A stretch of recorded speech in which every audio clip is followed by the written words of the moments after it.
find out. I think we are. I think we're live. Let's see. We'll do it live. Yeah, I think we're live. I'm pretty sure.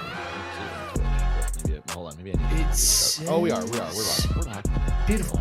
Beautiful. Hey. We're back. Wow. Incredible stuff. I missed you. I missed you too. That was the first thing. We chatted in here for a bit before we started the show, and we had to. I was like, we had to catch up. Is it non-heterosexual to say that I missed you? I miss you, no homo. Seriously. Yeah. We're gonna get fined $50,000 for that. Shout out LaMelo. Did you see the Mitchell Robinson fine? So he got into it with who was it? Who was it from the Hawks? I think it was Dyson Daniels. Yeah, I think it was Dyson. Okay. And they both got into it, and there's a lot of, grabbing and shoving and them trying to get to each other and trying to ripping guys off of them, beef stew style. Yeah. But after the game, Mitchell Robinson posted this like AI video of like a cat singing, and it was like it was just singing this song. It was like a R&B version of that. Essentially, just was like, anyone ever tell you you're a bitch ass neighbor?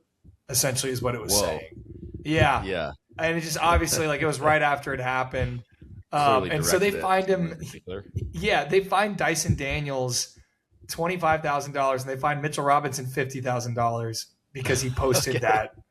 Like, really? Yeah. $50,000 for AI hamster video. $25,000 difference. Yeah. For, very funny. Posting content about it. That's funny. Yeah.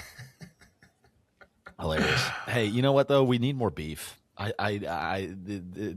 This is such an old head take, but I don't like that everyone's friends. I want people to hate each other a little bit. These playoffs have been. It's felt a little more contentious. Jaden McDaniels coming out and being like, not a soul on this team plays defense, and then going out and giving them absolute buckets, torching them as an underdog team without two starters, one of them being your franchise player. I was like, that. I want more of that. Want more of that. Yep. You had a crazy Jaden McDaniels take. I was going to say, I started speaking out of my ass about Jaden McDaniels. And it was like, this was like He's a great player. He's a great player. It's like me saying like, hey, I'm not done believing in Josh Rosen yet.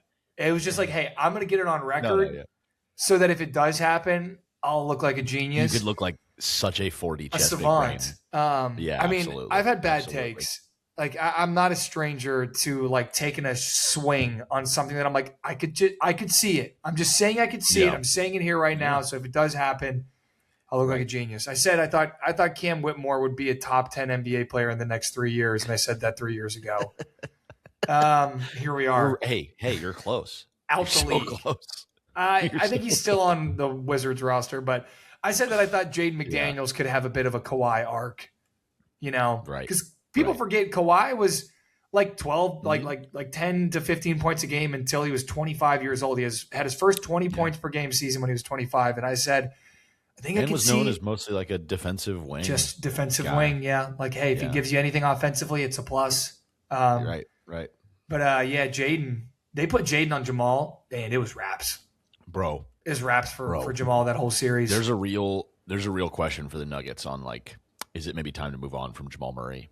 And like, what is that? What would that even look like? And you know what I mean? Like, yeah, and I like Jamal. I just think that I love Jamal Murray, but like when you're playing in the West and you're trying not to waste a top 15 player ever's prime right now with Jokic, you don't have time to be like, I really like this guy and he's had some good performances. Like you really can only be like, look, the way the West looks now, if you're getting shut down by like one guy, we're never going to get over the hump. Like a team out East would love Jamal Murray, but you know what I mean? For sure. Like, my thought is like, hey, it says obviously it does say something about Jamal Murray, but like, hey, you got locked down by this 6'9" like measurable god, like right, defensive demon. That's one thing, but guess what? That means that your 3 or 4 isn't being guarded by that guy, and they're getting locked up by who? Dante DiVincenzo.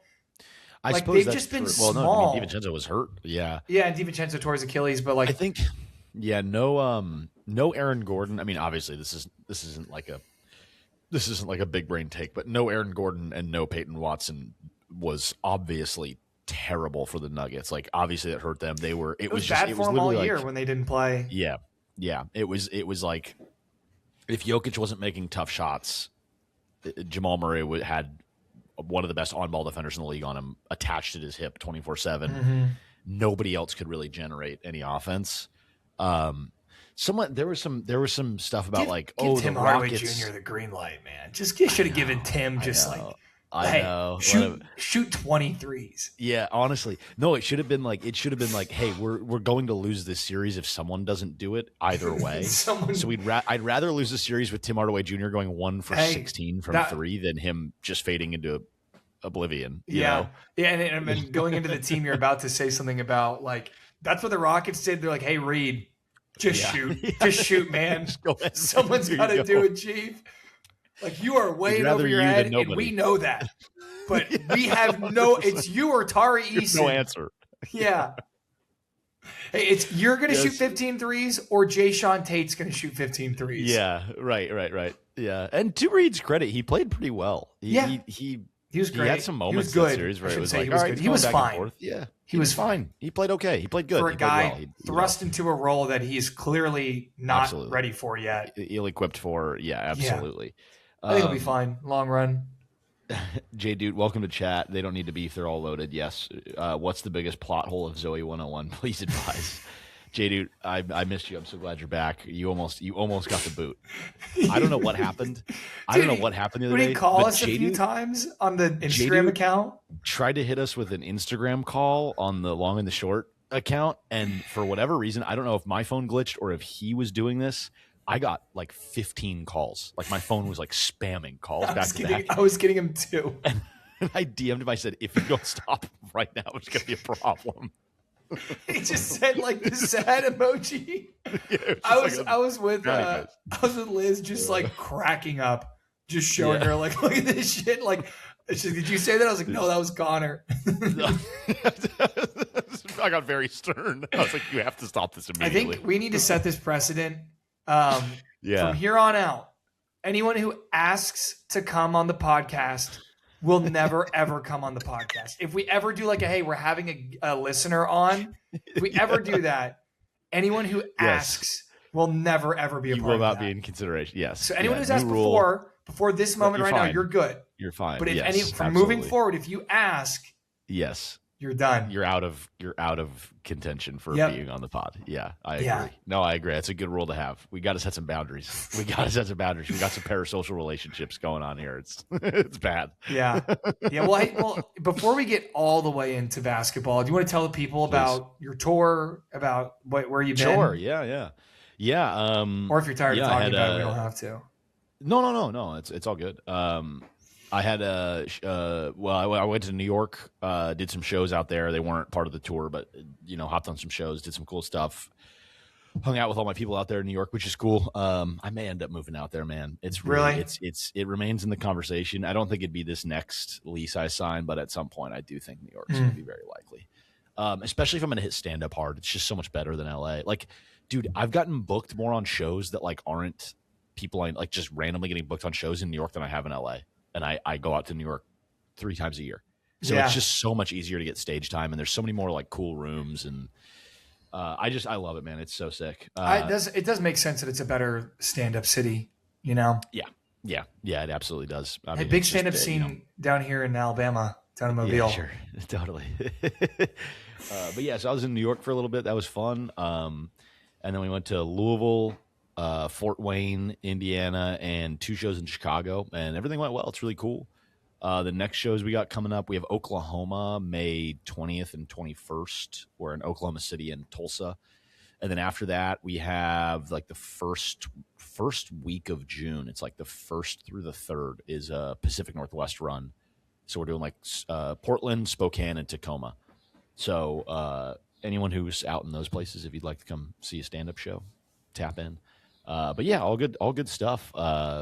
but wasn't able to do the pod because I was on the move. I had no Wi-Fi a lot of times, or it was like bad hotel Wi-Fi or something, and so I missed it. I missed the pod. There was so much happening. It was, we had like playoffs and the NFL draft and stuff, which we're gonna tap into all that stuff today. But I wasn't able to vent into a microphone about it to 3 viewers on Twitch, and I really missed that. So I'm excited to be back. Hey, don't downplay what we got going on here. Terrence Ross liked us. All right. True. Terrence Ross was like, "Hey, this was fun. You guys were cool. Yeah. Let's run it back sometime." Yeah. Totally. So totally, and we have more awesome guests on the radar. So yeah, we're sick as fuck. Hopefully, it was supposed to be this week. I teased it at the end of the last episode. So if you're wondering where the guest is this week, he couldn't do today. So I spoiled it. It's a he. Sorry, guys. But we have a lot of women on, so I had to, you never know. But it'd be cool to get like a female athlete on at some point.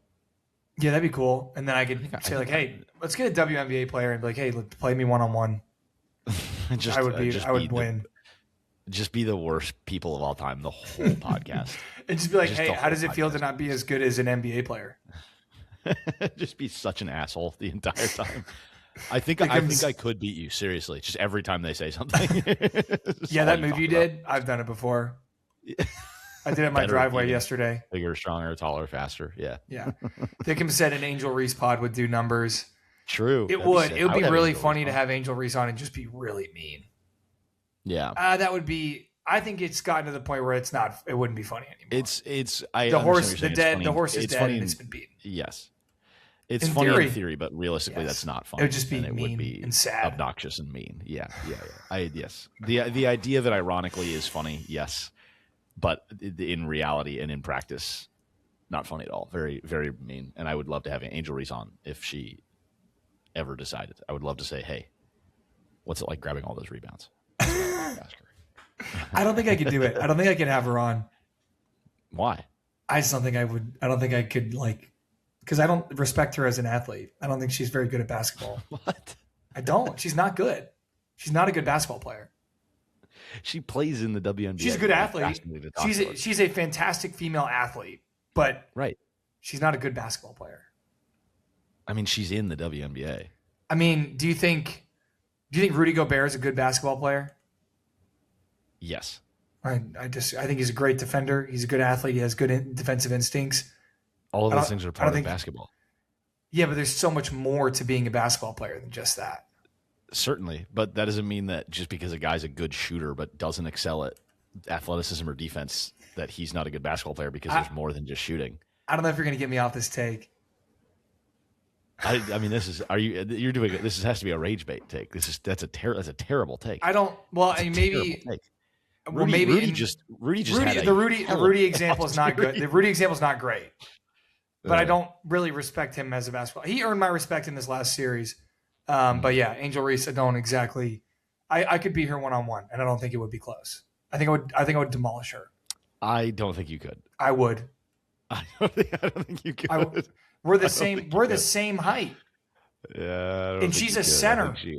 I think she would lock your ass up. I would cook her, bro. Oh, I would love to see this actually. I would kill her. I would bet $100 that you wouldn't beat Angel Reese. I would bet $1,000 that I would beat her. Would you really? I put a thou wow on the board. Nick, I think you're mistaken. Here's the thing. I was on the same wave as you until in college I had a coach who played at WVU. And he said that their practice players scrimmaged the Washington, whatever the WNBA team at the time was. So they scrimmaged them. He said, we were up by 50 at halftime. Okay. And that's Division I practice team players, which are essentially very, very good Division III, solid, good Division II players. Right. Our coach looked at us and said, "If you guys play," he said, "If you guys played them, you would win by at least 20. If you guys played a W," he's like, "Their centers, they're the tallest. Unless it's an outlier, a crazy outlier. He's like, their biggest players are 6'7", 6'8". He's like, we have 6'8", 6'7", 6'9" bigs on our team right now, and every single one of you has 20 to 30 pounds of muscle at least on your matchup. It's like they wouldn't get a rebound. Okay. It's like they wouldn't, and you're talking about it. You're talking about a team of like current Division 3, Division 2 level athletes. Would a very good high school basketball team would beat a WNBA team. Playing a WNBA team. And this is, how long ago was this? This was in like 2018, he said this. Okay. So we're, 7 years ago, 8 years ago. I still have faith in myself. And you're talking about current version of you. Yes. Who doesn't play competitive basketball. Strongest I've ever been, though. Doesn't play competitive basketball. How about multimillionaire? And you think you could beat How about 8 inches and thick? WNBA player one-on-one. I'm telling you right now, you're getting locked. There's no way. No, I'm winning. There's no way. Dude, there's no way. I'm sorry, but she doesn't have the quick twitch like necessary to get by me. She doesn't. She absolutely does. No, she doesn't. She plays in the best against other women. Yeah. But those are also like professional athletes. Yes, that are, like, and they're top percentile and I'm sorry, biologically, they are just not ever going to be who I am. They could never. Their ceiling is my floor. I hope we can get this to. It'll never ever happen. A WNBA athlete. So incredibly crazy. I hope. No, I think if it does happen, and I win, if this is a win-win. If it does happen and I lose, then we get a ton of publicity for the pod. And if I win, then we get a ton of publicity. And I'm the guy who fucking beat a WNBA player one-on-one. That's like out of shape. Like, I mean, you've heard this story about Venus and Serena. Like Serena Williams, the greatest female tennis player of all time. Losing to a guy who never cracked the top 500. Yes. He's smoking cigs. I know. Yes. You're going to regurgitate all these. That's how it is. You're going to regurgitate all these manosphere takes about women. It's not manosphere. It's just the truth. And it's and I'm not going to be like no one wants to hear it. I'm like, I don't care that much. It's just true. It's just true.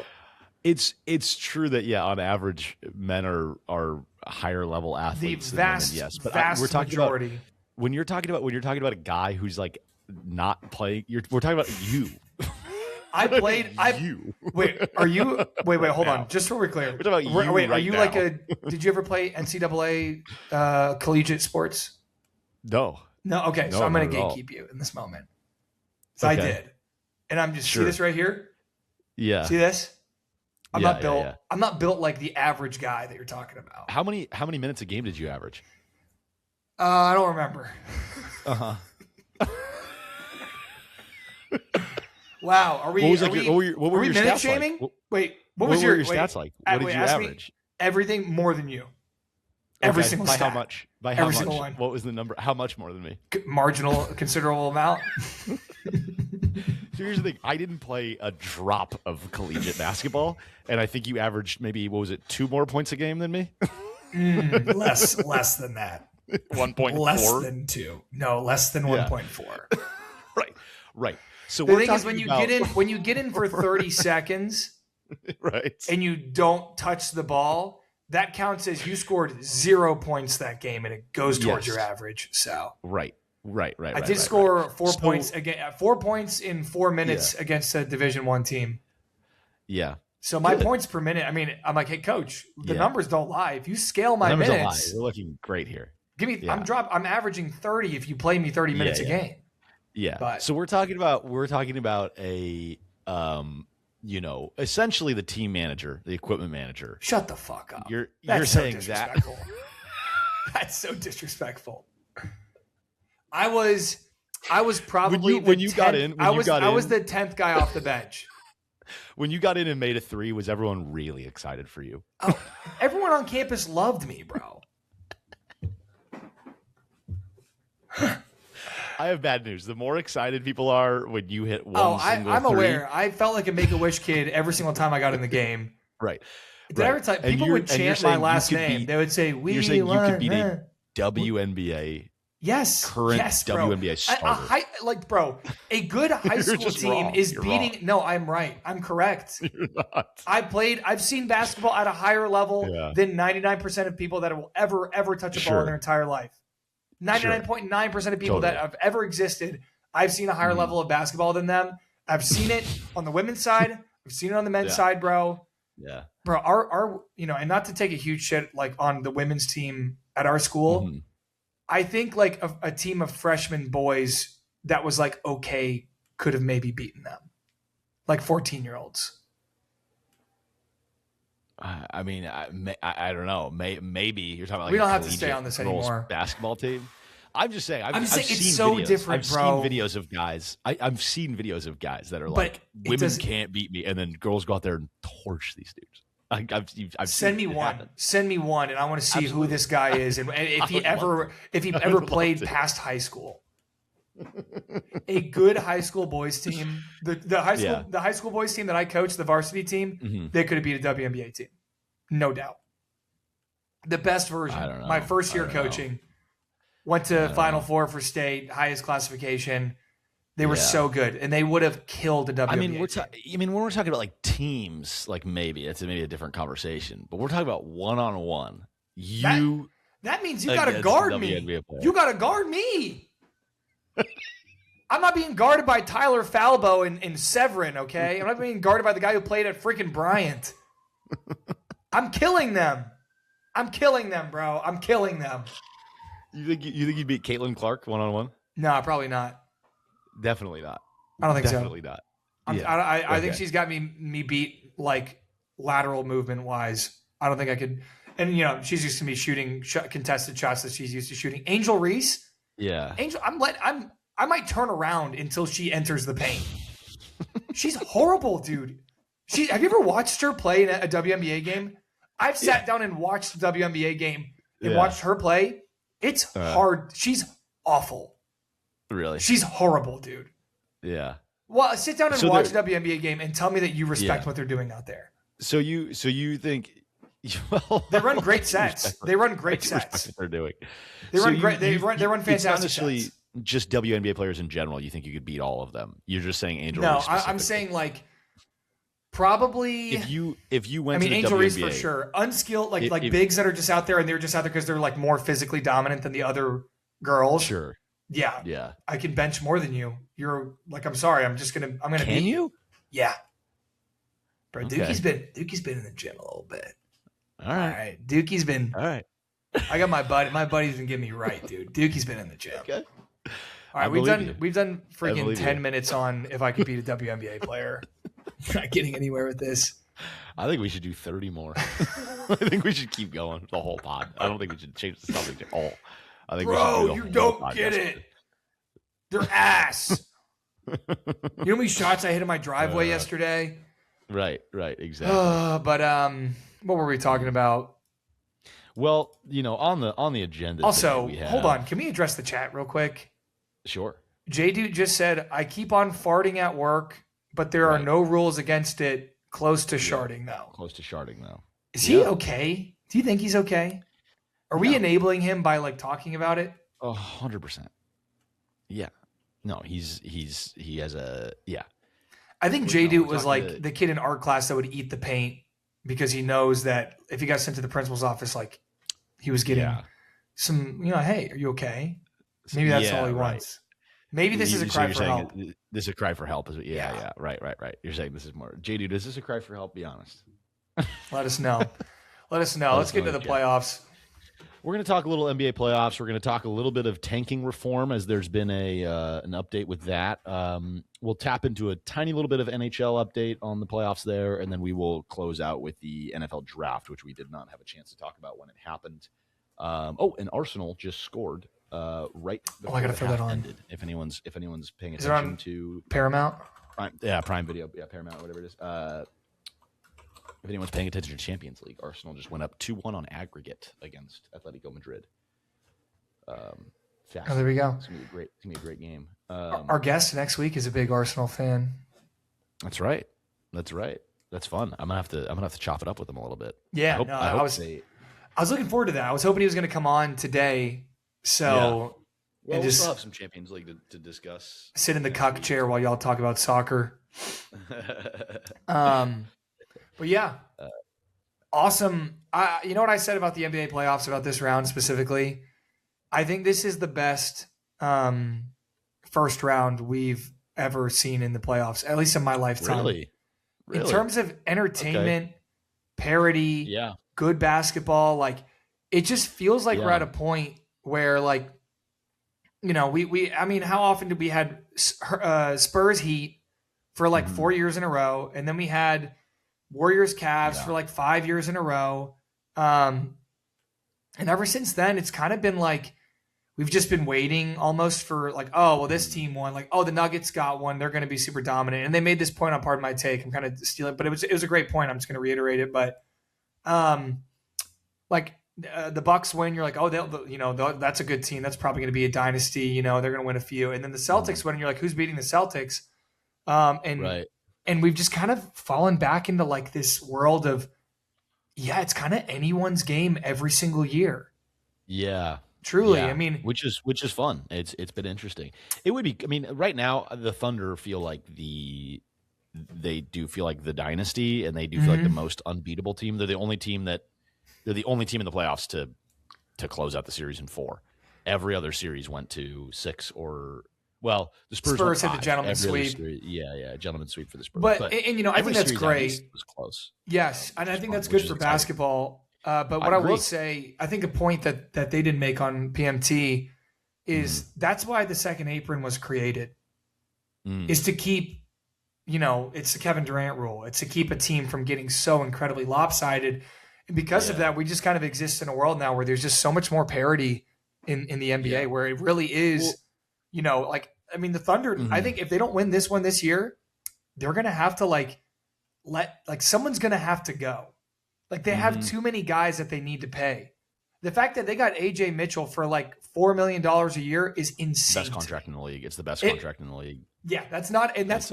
Some people would say that's a crazy take. No, it's not. No, it's not a crazy take at all. It's the best contract in the league. That guy is starting. That guy's a starting point guard for every other team in the league. Yeah, genuinely, every other team without like a top 10 Knicks point guard. The Knicks, maybe he doesn't start over Brunson. I mean, not maybe he doesn't. He doesn't start over Brunson. Yeah, the Nuggets, he doesn't start over Murray. But like, I don't know, the Spurs, maybe he doesn't start. But like, the large majority of teams could use AJ Mitchell in their starting lineup right now. He's starting for the Lakers. He's starting for the Rockets. Yep. He's starting for Pistons, the Timberwolves. Probably He's probably starting for the Pistons. Just put Cade to the 2. Yeah. Probably not starting in Cleveland.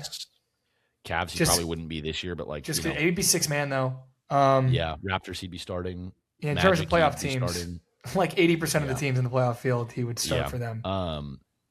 Sixers will be tough with VJ and Maxey. Yeah, probably not the Sixers. Yeah. But yeah, I mean, it is interesting. Like, I wonder if this season is sort of an indicator. Like, I wonder if this season would be a good anti-tanking. Like, what I'm trying to say right now is, I wonder if ownership and management groups around the league are seeing 8 seeds and 6 seeds, you know, bang with the top seeds, and you know, we have a couple. You know, we have the 7 seed Sixers moving on and the 6 seed Timberwolves moving on, and I wonder if that's something that around the league, like when we talk about parity, I wonder if that's something that teams will look at and go, "Hey, this is kind of." Like, hey, maybe we do take a run at it now. Yeah. Like maybe if you are like the Magic and you are almost good enough, maybe instead of being like, no, we're gonna wait until everything's perfect. Maybe you do just let it rip. Maybe just go for it. Just go for it. Let it rip and see what you can do. Even Portland, bro. Like, I watched every game of that series. Every single game was close until all of a sudden it just wasn't in the fourth usually. But like, Portland was out there swinging. And they are way, way, way, way but like ahead of schedule in terms of where they thought they'd be and where they're at right now. And I mean, bro, I shout out the FBI, because if it wasn't for them taking out Chauncey, like that team completely changed under Tiago Splitter. I don't know how Chauncey Billups was still the coach, truly. He's not a good coach. I'm sorry. I don't think he is. Yeah, no, he's not. No, Splitter's been doing a good job. He's been incredible. I mean, it was his idea to be like, hey, maybe we played Denny Avdia at the 1 and we just put the ball in his hands, because that's what he played in Europe. And that's why he got drafted as a lottery pick. Mm-hmm. Maybe we don't sit the guy who, you know, struggles to shoot the 3 ball. Like, that's the weakest part of his game offensively. Maybe we don't sit him in the corner Maybe we just let him have the ball and it worked. But I like Denny. I like what they got going on in Portland.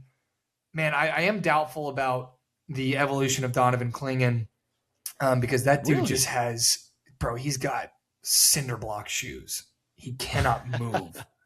And he said that's his biggest thing. He's like, that's what I got to work on. He's like, I got to get a little stronger and I got to be faster. It's like, it's all physical. Yeah. And he's right. It is. I mean, he like led the league in rebounding though. Yeah. So, he's still a load and he's measurable God. Like, I mean, he's as far as centers go, he's 7 feet tall with like 7'5" wingspan and he shoots it a little bit too. But I hope he works out. It's just like, man, guys very rarely, and he's still young, I believe. I want to say he's like 23 right now. He's definitely young. Yeah, he was just drafted recently. This is year 2 for him, I believe.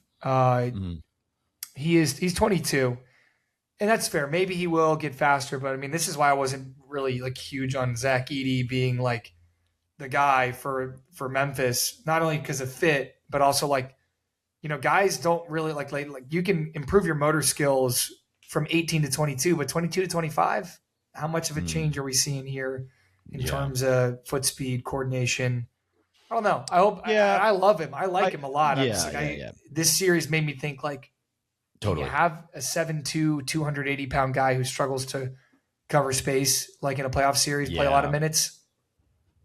But well, I mean, I think a lot of it too is like you get in an NBA training room and you work with NBA guys and like there is development that happens a little bit later in guys' careers. Like you'll see guys they don't figure it out until they're 28. Like that's not uncommon for a guy to like finally come into his own at a little bit later in life. So physically, like I feel like at 25 you have a pretty good idea of like what you're gonna be physically. Sure.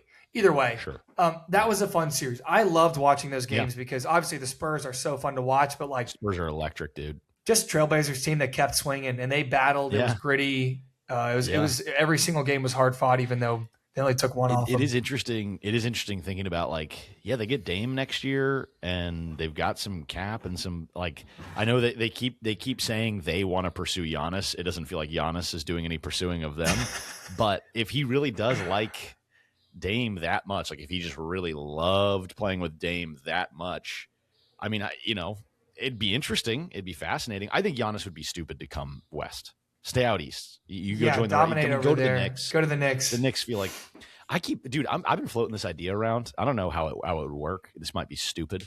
This is just like, is this Laker brain? Is this Laker brain, Connor? Are you about to say the words 3-team trade to me? 100%. Yeah. I'm going to say 3-team trade. Yeah. Are the Lakers going to be involved in this 3-team trade? 100%. Yeah, of course. So yeah, I mean, obviously it's Laker brain, but I'm just saying it makes sense for everybody.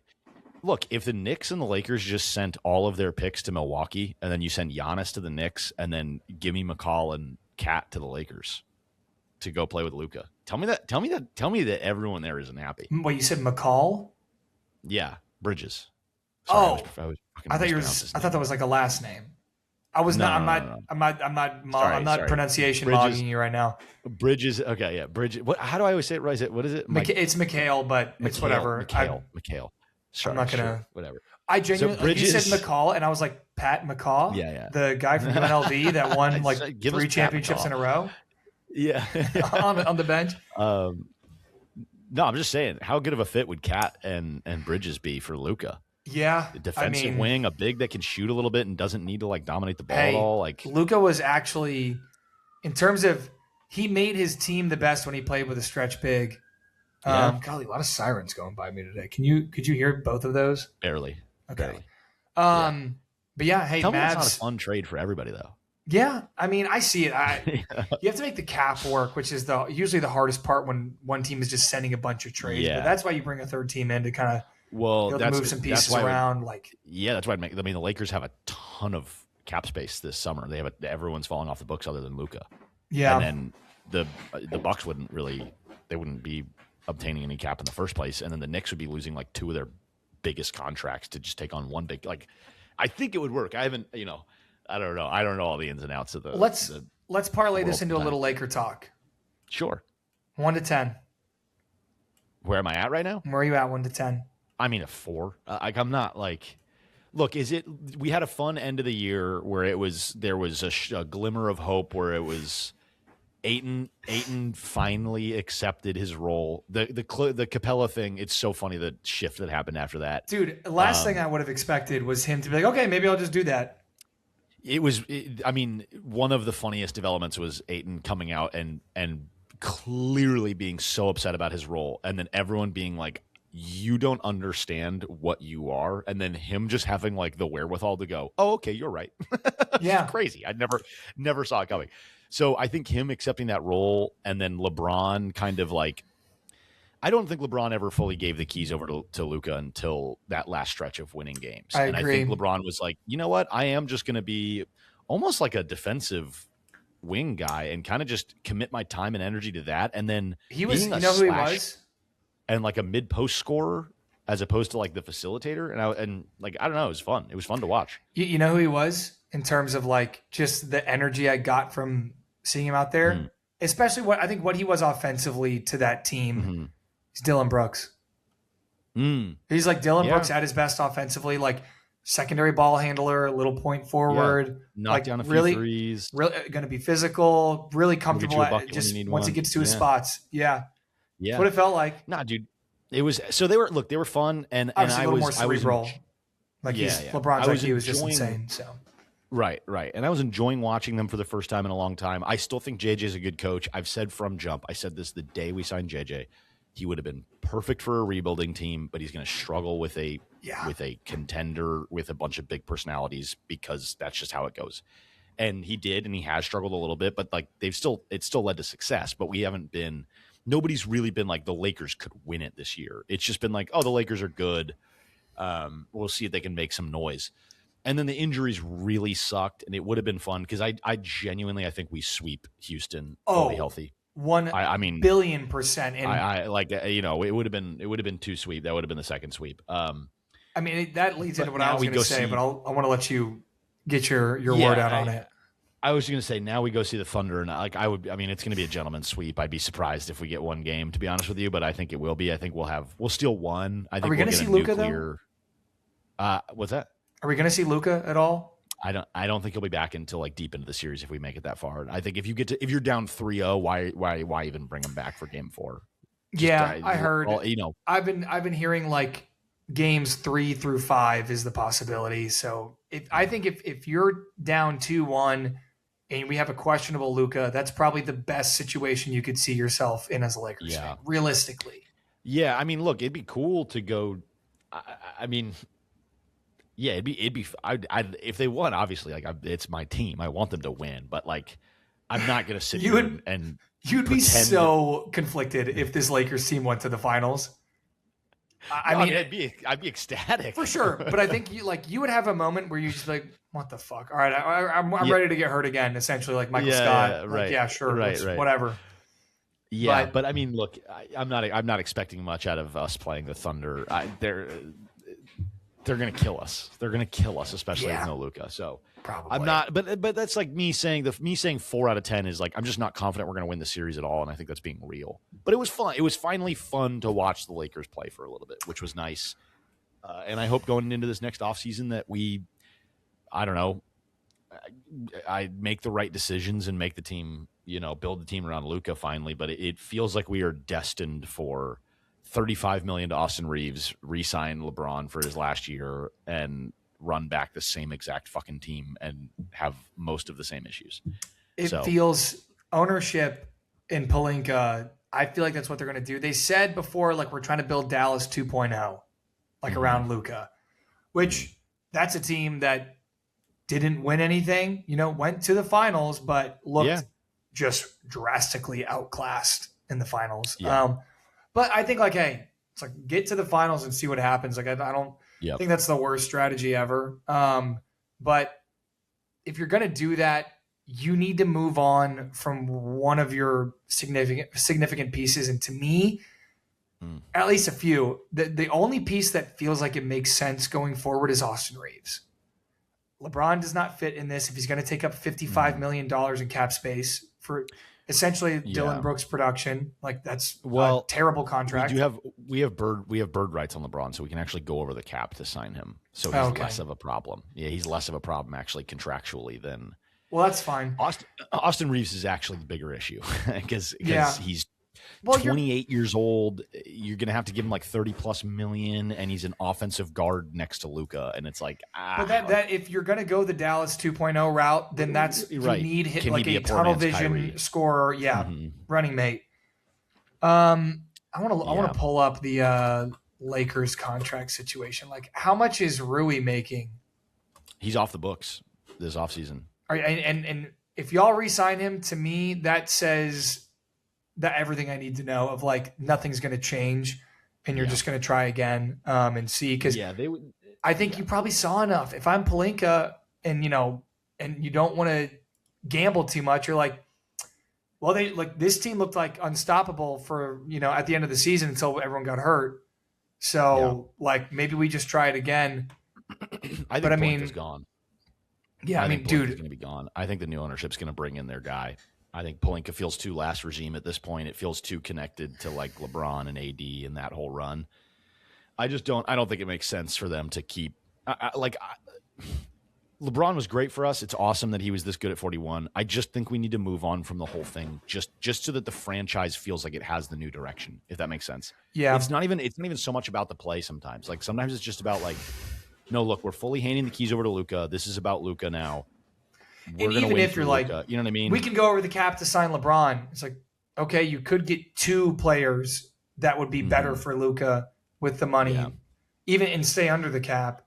Yeah, right. It's going to be interesting. It's going to be really interesting offseason for us. But yeah, I think it'll be a gentleman's sweep against the Thunder.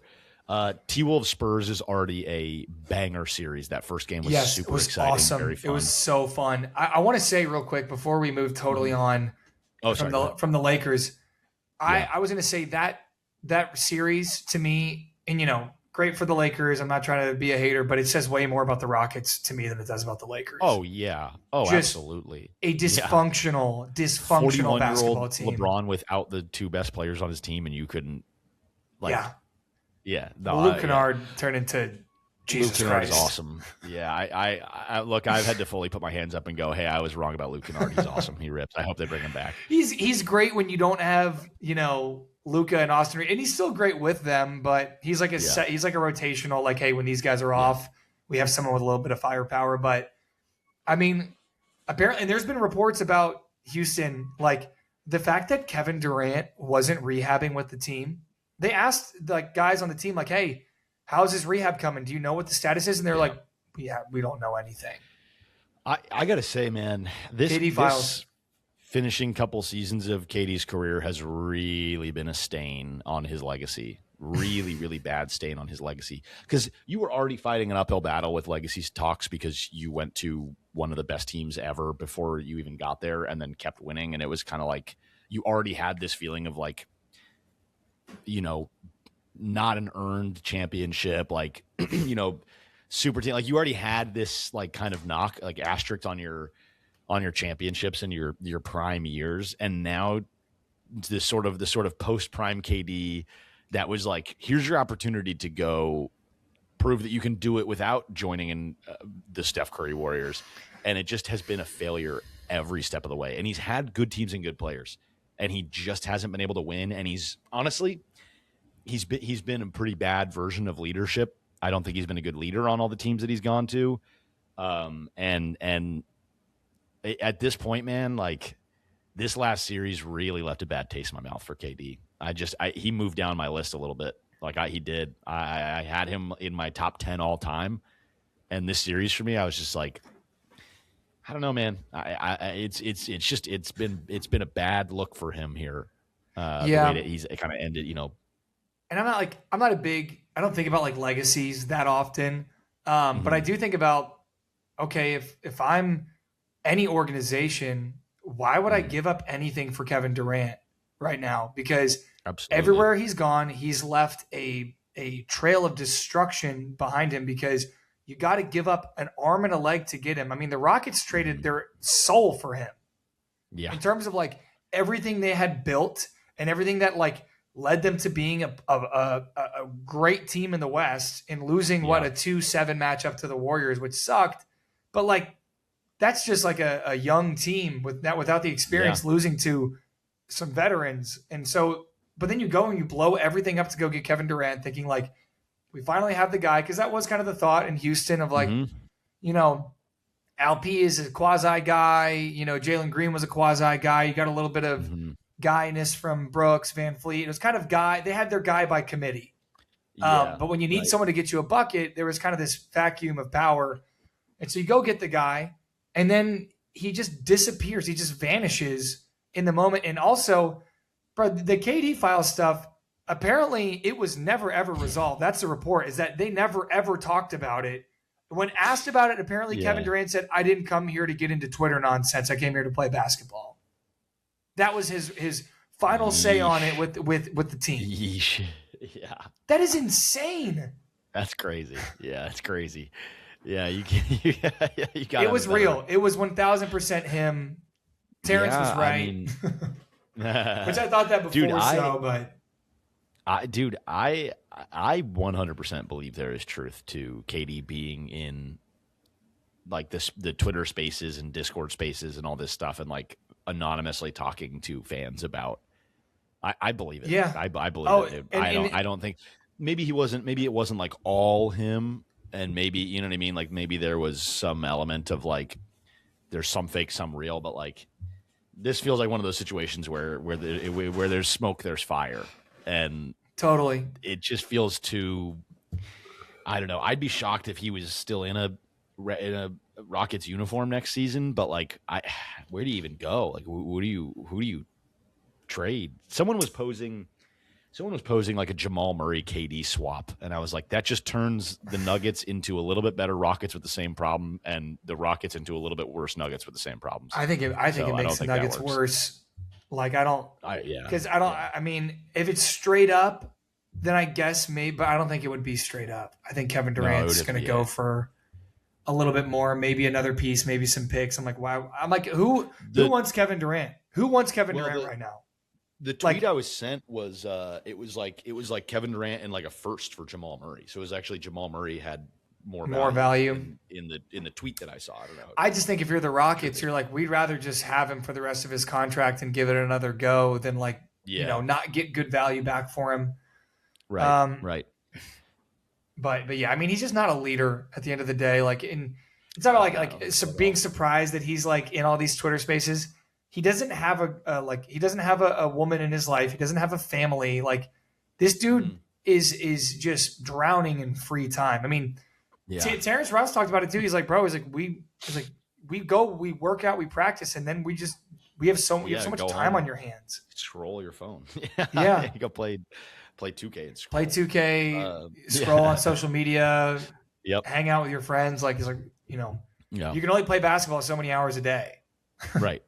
So, but yeah, man, I my predictions here are going to be Thunder in 4, probably, to be completely honest with you. And then this Timberwolves Spurs series, I hope it goes 7. I would love to see 7. Oh, it's going to be awesome. It's been fun. This is awesome. But I don't know. Go ahead. Oh, go ahead. No. Okay, I was gonna say, before we get into what we saw last night, I have to give flowers to Rudy Gobert in that first series. He guarded. And it wasn't the usual formula for what we see usually gives Gobert trouble, but Jokic has kind of been like hey, when Jokic is matched up against Gobert, he kills him. And they have to send doubles, and then Jokic ends up with 20 assists.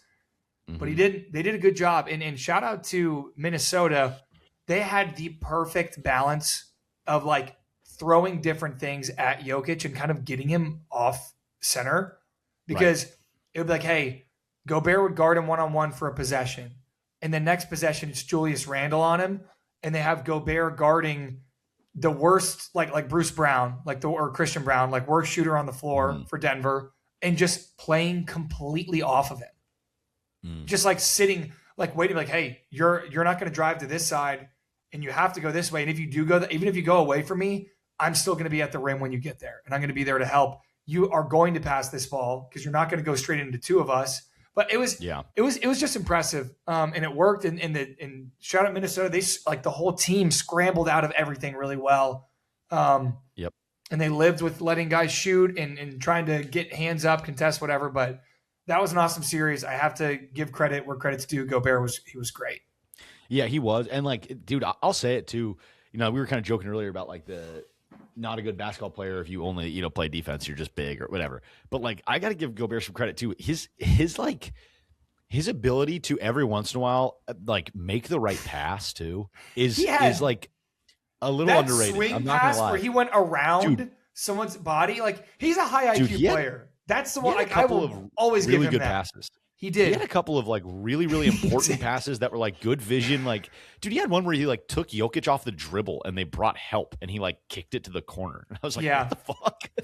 Gobert? He's like, the classic, like, but, I think Gobert he was always awesome, man. He always feels like he's playing basketball in a dream. Where you're like, I can't move quite, like everything feels weird. A little weird. Yeah. Or it's just like that, or like a bunch of gnomes. Yeah, that explains way more than French anything basketball. Else. But yeah, that's what it is. He's playing French ball. Yeah, but I think he's got a bunch of gnomes like working him like as a Gundam. Like one gnome is like Power Rangers. Like I got the left arm, right arm. Yeah, if you lifted up his head cap, there'd be like a little guy. There's a gnome with like like in like not even high tech, just like steampunk, like levers and gears and stuff. Like old school, very, very manual. Yeah, very analog manual. But he's great. Of Rudy Gobert. He did surprise me with a few. Like there was one pass where I think he like hit a spin move and then like went to like everyone thought he was going up and he hit like a wrap around someone's body. I was just like, damn, Gobert. Yeah. Shout out, man. He was great. But anyways, he's been awesome. I think Anthony Edwards coming back for the series is electric. I love it. Yes. Wemby, what did Wemby have last night? 12 blocks. I know that. 12 blocks. Is 12 that what it was? Or 16 or something like that? Was it something crazy? He did not shoot the ball super well. No. And hey, again, you got to give Gobert some credit there. Like he's been affecting guys. He's been really affecting guys defensively. Like he really is. He's locked in. He's playing great defense. And you got to give the credit here. Like Wemby's seeing Jokic and then Wemby is wild for a defensive center. Like, hey, your trip to the conference final is like the two best centers in the league. Yeah, it's like like the Nick knows ball, the ones he does where he's like, hey man, welcome to the league. First round we got Nikola Jokic. Yeah, right. Next round you got Victor Wembanyama. That's been Rudy's assignment so far, and he's doing well. He's had a crazy run of those things. I just love that Spurs team, man. It's like the franchise in sports that I am the most jealous of right now. As a Lakers fan who's had to deal with quite a bit of dysfunction and directionless buying older players exiting their prime and spending all this money on guys. I'm from the outside looking in at the Spurs right now. I am so jealous of young team with a ton of great pieces, two guards that are going to be just fucking phenomenal basketball players. Spurs fans, bro, the most spoiled fan base in all sports. They're the most, and to their credit, they are also just kind of like, yeah, we just have a good franchise. We just win games. Like they're not the most annoying people on the planet. Boston, they are the most annoying people on the planet. Yeah, absolutely. Philly, they're not Boston fans. They're not Real Madrid fans. Real Madrid fans are like the soccer equivalent of the Boston Celtics fans. Just so annoying. They're not like Warriors fans were kind of annoying. Lakers fans are incredibly annoying. Thunder fans are already annoying. Thunder fans are annoying, dude. Spurs credit, they're just a top 5 most well-run franchises in American sports. Classy. Just top 5 most well-run and Wemby, by the way, Wemby is so unbelievably cool for the league. Not only is he going to be basically the first dude to ever probably like average a quadruple double. like not only is he going to be if it were to happen, this is the guy. I mean, he's going to go down. I mean, if he stays healthy the way things are trajecting, he's going to be in GOAT conversations in a couple of years. Like he's already not far from that, right? Yeah. You have that, and then you have a guy who's like, dude, he's like building tradition in San Antonio with the drum, and he's getting the fans into it. He's changing things a little bit. And dude, I'll say it, and you can, hey, call this the lib take or whatever. Don't care. Dude, he's out there crying. He's like, he's clearly an emotionally mature person. He's very passionate about winning, and losing hurts him a lot, and you can tell he's competitive. And he did he didn't shake Denny's hand after one of the games. He clearly has dudes that like they talk about him and he's like, fine. Hey, fine. If you want to make an enemy of me, then let's be enemies here. And I like that, dude. I like that he's like, no, fuck you. You have decided that you want to talk about me. Then you are now somebody that I'm going to kill. And I'm like, as a Kobe guy, I love that. It. You know, no, I'm here for it too. I'm aligned. On top of all of that, he's in the interviews after games and he's going, yeah, I just care a lot about this game, dude. His quote, it's just, I fucking hate that he's not on my team. He's so perfect. Yeah, his quote, he goes, I refuse to carry the burden of hiding my emotions. And I was like, that's a guy who just spent an offseason with Monks coming back with just such a beautiful perspective. And I think it's dude, I'm going to say it. It's great for young men to see someone who is this good and in a leadership position and a young, like Gen Z guy hooping and is coming out and is like, no, dude, if you're passionate about the sport, like care, show your emotion. Like, why is that a problem? It's okay to care. I hate that, bro. I hate that junk with like when I coached of like the kid who's just like acts like he doesn't care about anything. It's like, yeah, hey, bro, this is that whatever like defense mechanism this is, whatever coping technique this is for whatever part in your life, it's not good for you. Yeah, like you need to give a shit, or else you're gonna find yourself with nothing.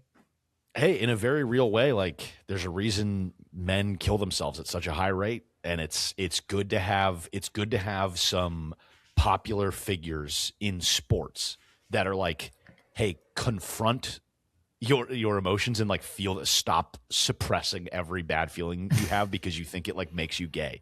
Like that doesn't have to be the case. You know what I mean? Like you're allowed to like be passionate about things and care about things, and it's like this mind-blowing concept, but I think it's good. I think it's good for young men to see. And it's just from the outside looking in, I'm just like, God, I would love to be a Spurs fan right now. The future is just like, it couldn't be more bright. It couldn't be more bright. In San Antonio, I put a bet on the Spurs to win the finals. So I am a Spurs fan for the rest of these playoffs.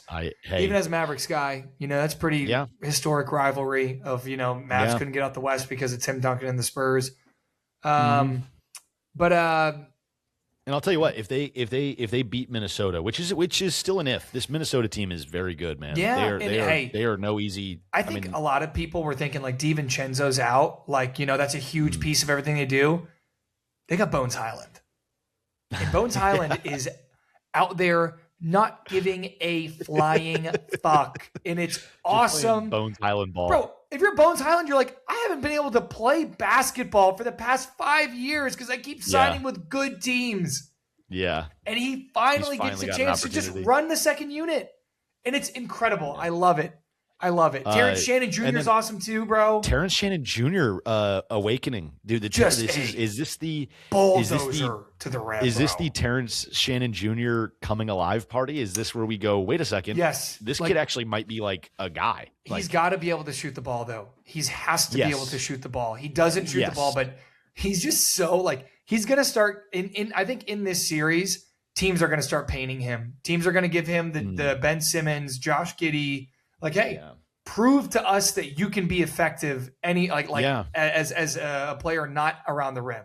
And until then, they're going to just paint him. Well, I mean, not for nothing, but like that Denver series, dude, they're looking to close out a game 7. And Terrence Shannon Jr. is in the game, and they go to him. They draw up, get Terrence Shannon Jr.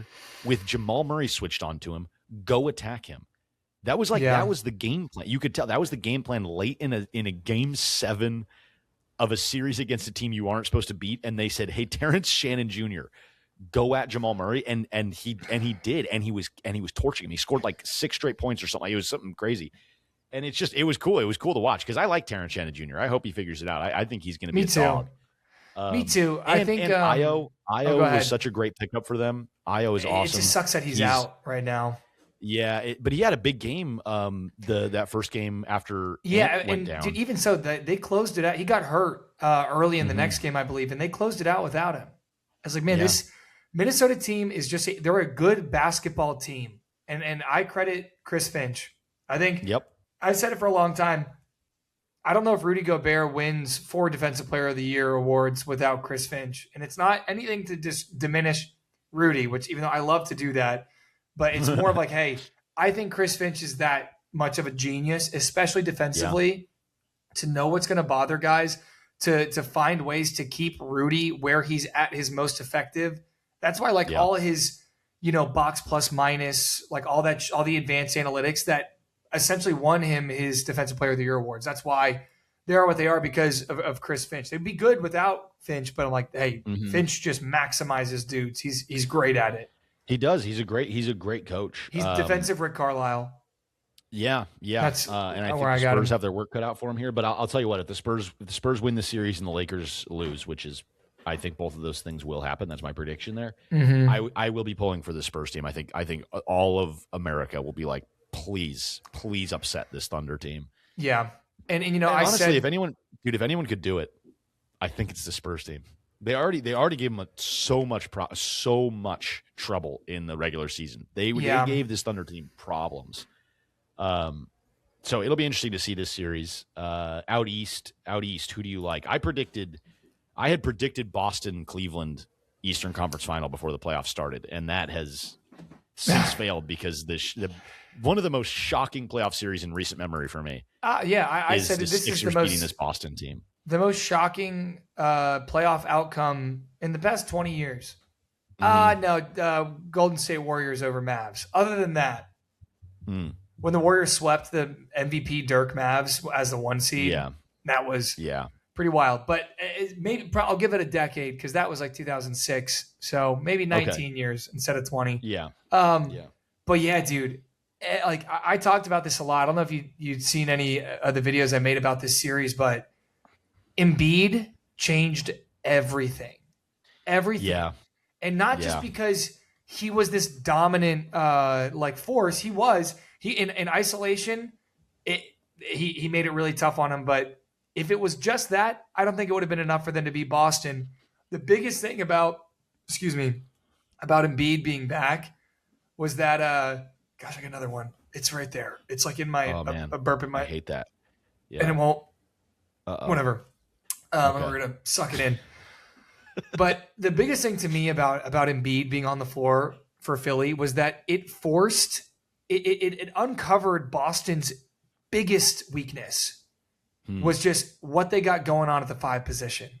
Yeah. They did not have any sort of defensive, like dynamically defensive guys at the 5 position. Big enough. Bother Embiid. Yeah. Well, and Cade is big enough to bother him. But Cade still isn't good enough to guard him one-on-one on the block. Yeah, that's what I mean. And then he's a liability on the perimeter.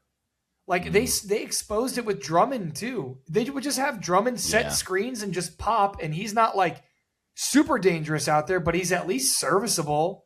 Like he's going to take 3 or 4 threes a game, and he's going to hit 1 or 2 of them, and it's going to be probably like a big bucket too.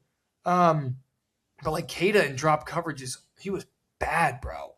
Like they didn't have a single fleet-footed big. Yeah, it's Cade, Vucevic, or Garza.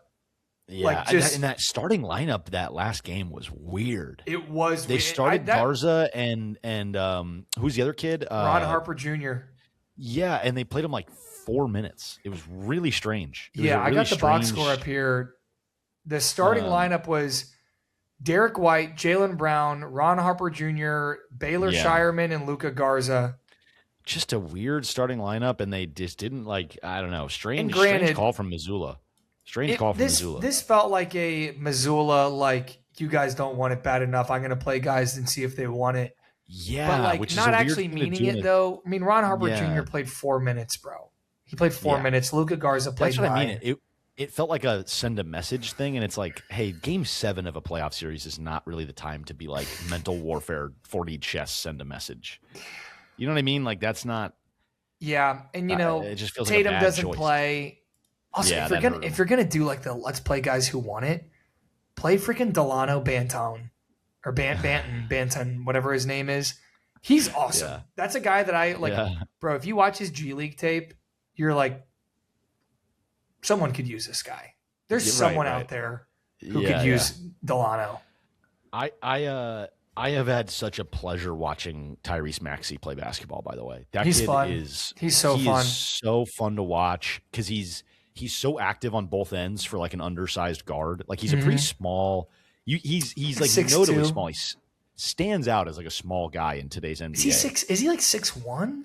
Yeah, he's like Brunson size, dude. Like he's one of the smallest. But 6'2" is small. Yeah, I mean, if you're 6'2", you got to be a bucket, and you have to try so hard on defense.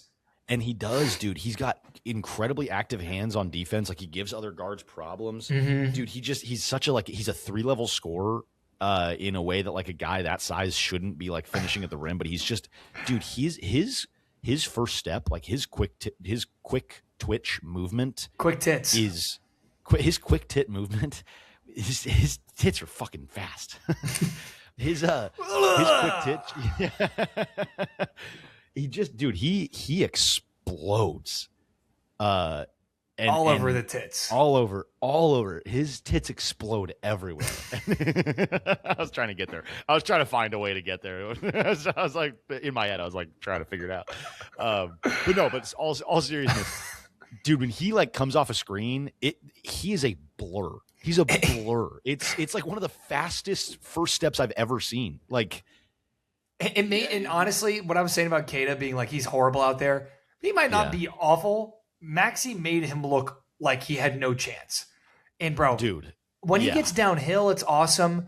But also, dude, seeing him come off a screen, because he was just blowing by Cade every single time. If he got a good screen, and also the guys setting screens for him, you have either Andre Drummond or Joel Embiid. Yeah. Even Adem Bona is a wide, like he's a broad-shouldered guy. Big boys. You're getting a good screen.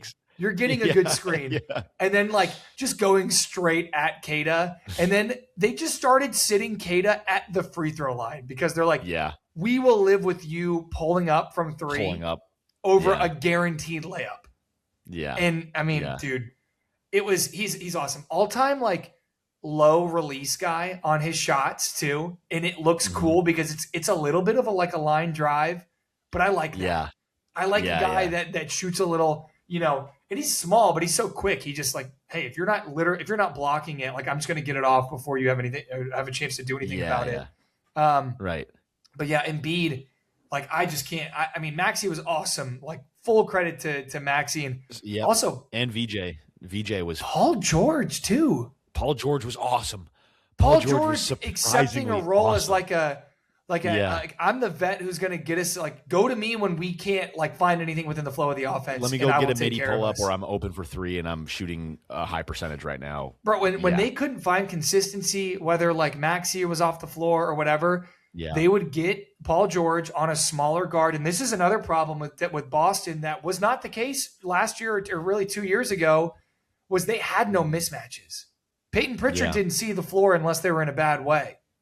Right. Like, hey, you want a mismatch? What are you going to switch Tatum off of you for Brown? You're going to get Drew Holiday on you. You're going to get Derek White on you.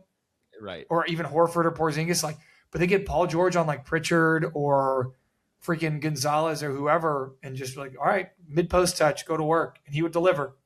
So it's fun. I like this for Philly. I think the Knicks are going to beat them. But I do think we're going to get like that.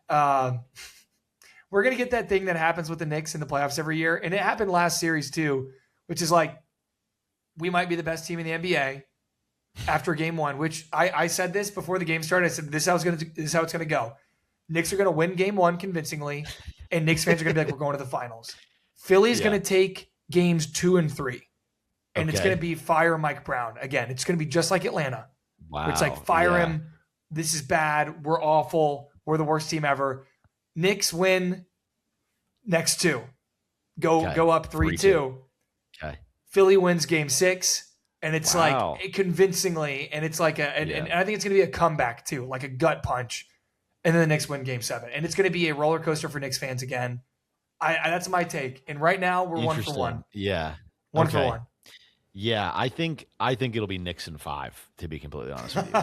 Just because I don't think that they're beat up. Philly is beat up. I don't think the Sixers just had such a tough series against Boston, and I don't think they'll be able to expose the same things that helped them beat Boston that they will with the Knicks, because the Knicks excel at a lot of those things. Like OG and Bridges being out there is just like, it's so much harder to expose, and Cat is just a little bit more like mobile and I don't think he'll be as easy to blow by as Cade was, and I think that's already kind of been proven. Yeah. So I think it'll be a gentleman's sweep, but I think it's been fun to watch this Sixers team. I mean, it's been, VJ being this good already in the playoffs is great news for Philly generator. Fans. Have you heard that? He's going to be awesome. The generator is people that? call him the generator because after he got drafted, he's like, man, we lived off a generator for a few years or whatever, and then he's out, he's an energy guy, so. I've heard called the generator a few times. I'm like, I like that's that. Sick. That's a good nickname. I like it. That's a good nickname. We don't have a ton of good nicknames anymore in the league. Let's see. So. Is it B-ball? Is it B-ball reference official? Oh, that'd be interesting. Because that's always the test of, hey, is this a real nickname or not? Yeah. It is not official not yet. There yet. Okay, nope. We'll get there. It'll be up there, I think. I think it's so interesting that Pistons, Magic, and Cavs, Raptors both went to 7. Those games, those series both going to 7 is fascinating to me. And now Pistons, Cavs, I think is probably also going to 7. I think so too. I think so. It's an interesting matchup. Sorry, if you had a thought, I want to let you finish it. Well, the point I was going to make was just all of this being said. It feels like Knicks to the finals. It feels like Knicks finally get there. I picked the Cavs. I picked Cavs on the Who's Next show because we did full predictions, and I had Spurs Cavs. But we could have Knicks to the finals. Cavs will give the Knicks problems, but I think when you have a two-headed monster at the 1-2 point guard shooting guard, Jalen Brunson's going to get fucking killed. He's going to get killed, that'll be a problem. Well, but I think having OG and Bridges to send at Mitchell and Harden is going to help the Knicks, but it's they're going to hunt switches, and you can try to keep him out of it, and you can try to help, but they're going to get those matchups, and when you just have two point guards out there essentially who are just ISO demons. Yeah. It's okay, let's stick Brunson. Yeah, they're huge. They're so big with Mobley and Allen that Cat's going to be banged up. He's going to have his work cut out for him all exactly. series. Mobley might be the Cat answer because one thing Cat doesn't like to do is bang down low. Mm-hmm. And that's how you beat Evan Mobley is you bang. You have to bang Evan Mobley. And I don't think Cat will do it. Right. But yeah, I could see Knicks to the finals. If I had to guess, I'm like, Cleveland is a tough matchup for them now. But yeah, I like that take. I'm not against it. I'm like, hey, I'm not I don't know what we're going to see until we see it. Matchup total. I have no clue. I feel like we saw that matchup a lot. Yeah, that's. But I couldn't tell you. I remember some specific games. The Knicks were 2-1 against the Cavs this season. Okay, but how many of those were post trade? Because that trade for the trade for the Cavs was essentially they just added James Harden to their team because Darius Garland wasn't playing. Hadn't played all year. Yeah. So that's a good point. I like the Cavs right now, but I guess what I was going to say earlier before I cut myself off from interrupting you. Hello, is Julie O. Yo, babes. Hey, Julie. What's up, pimp? How are you? But the Pistons just came from essentially doing the Super Smash Bros. Mirror match, Bowser versus Bowser, Donkey Kong versus Donkey Kong, or whatever. But and I think Donkey Kong versus Donkey Kong is probably the best way to describe this series. It's just close quarters, just banging man, grown man, big boy basketball. And now they have to play a team that is identity-wise is kind of the opposite of them. And Cleveland is used to that. Cleveland played a team that is built completely different from the way they are. They just played the land of forwards. They just played 5 Santi Aldamas on the floor at all time. Yeah, right. But I think it's much harder in basketball to when you play a team that has the same identity as you. I think it's easier to out-identity them. If you're good at what you do, it's easier to do that than to impose your will, to impose your style of play identity on a different style of play. That's harder because you're, it's like hitting your head against a rock versus trying to actually solve a problem. Because when it's Pistons Magic, it's like, hey, we're just both going to keep doing what we do, and whoever does it better is going to win. He's going to win. Yeah, we're just going to kill each other. Exactly. But when you're the Cavs, and when Pistons Cavs, or even Cavs Raptors, you say, okay, we actually have to take a little bit more of a measured approach to this and say, what's going to give them the most trouble for what they do? Right.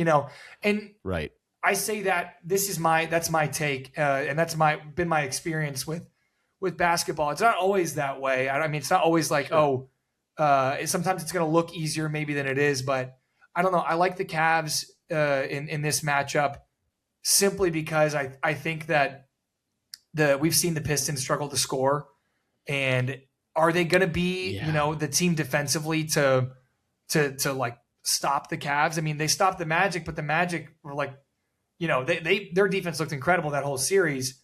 But the Magic have also struggled to score. Like, that's their whole thing, is that they don't shoot it well. They go for long stretches without scoring, and then you lose Franz, and it's even worse. But yeah, and the Cavs just aren't going to do that. Like, Donovan Mitchell just won't allow multiple possessions without a bucket.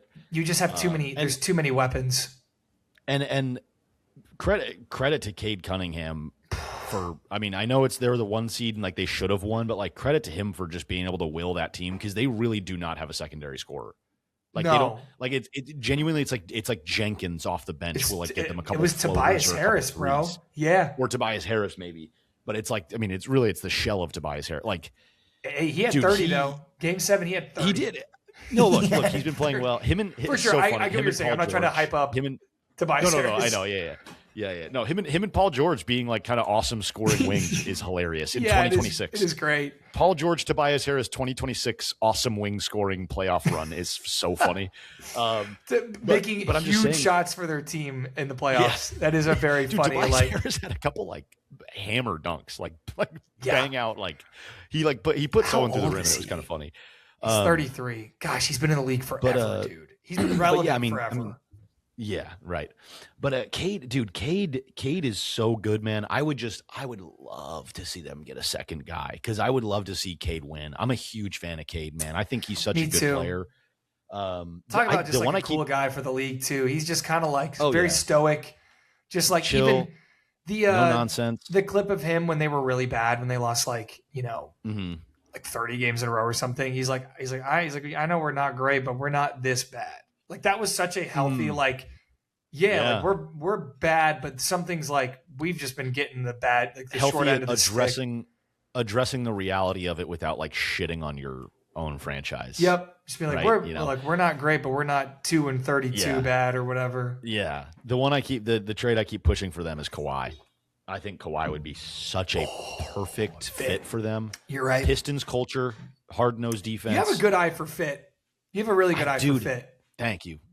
I really think that if I was a GM, I would be awesome at proposing trades that made sense for people.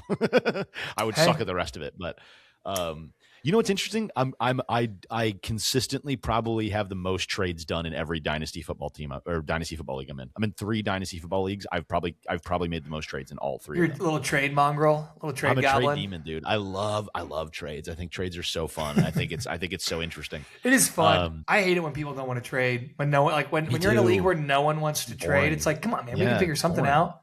Yeah, do something. Yeah.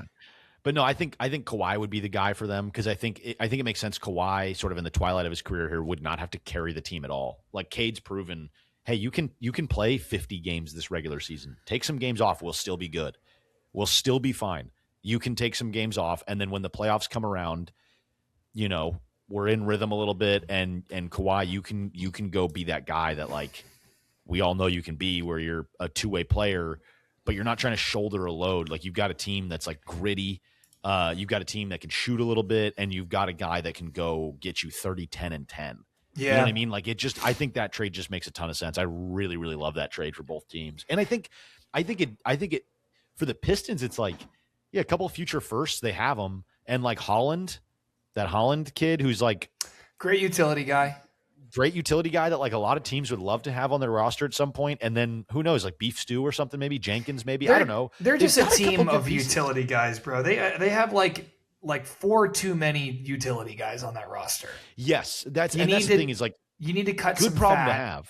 Yeah, and Good problem to have. It's equity is essentially what it is. Like you have some value there that you can use to either leverage it for a pick if you like a draft class, or go get a guy that already exists. I would probably go the route of getting a guy that already exists.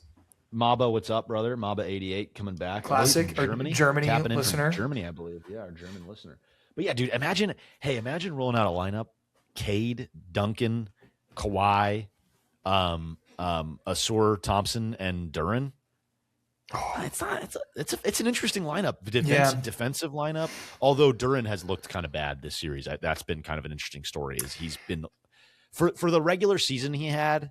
This version of him we're seeing feels like the worst version of what we saw with him in the regular season last year. And to be fair, for the regular season you have had, I was expecting a little more out of Durant, and I'm still a big fan of his, and I think he'll still figure it out. But it's a young man with he's having had his first like standout regular season, and he goes into the playoffs.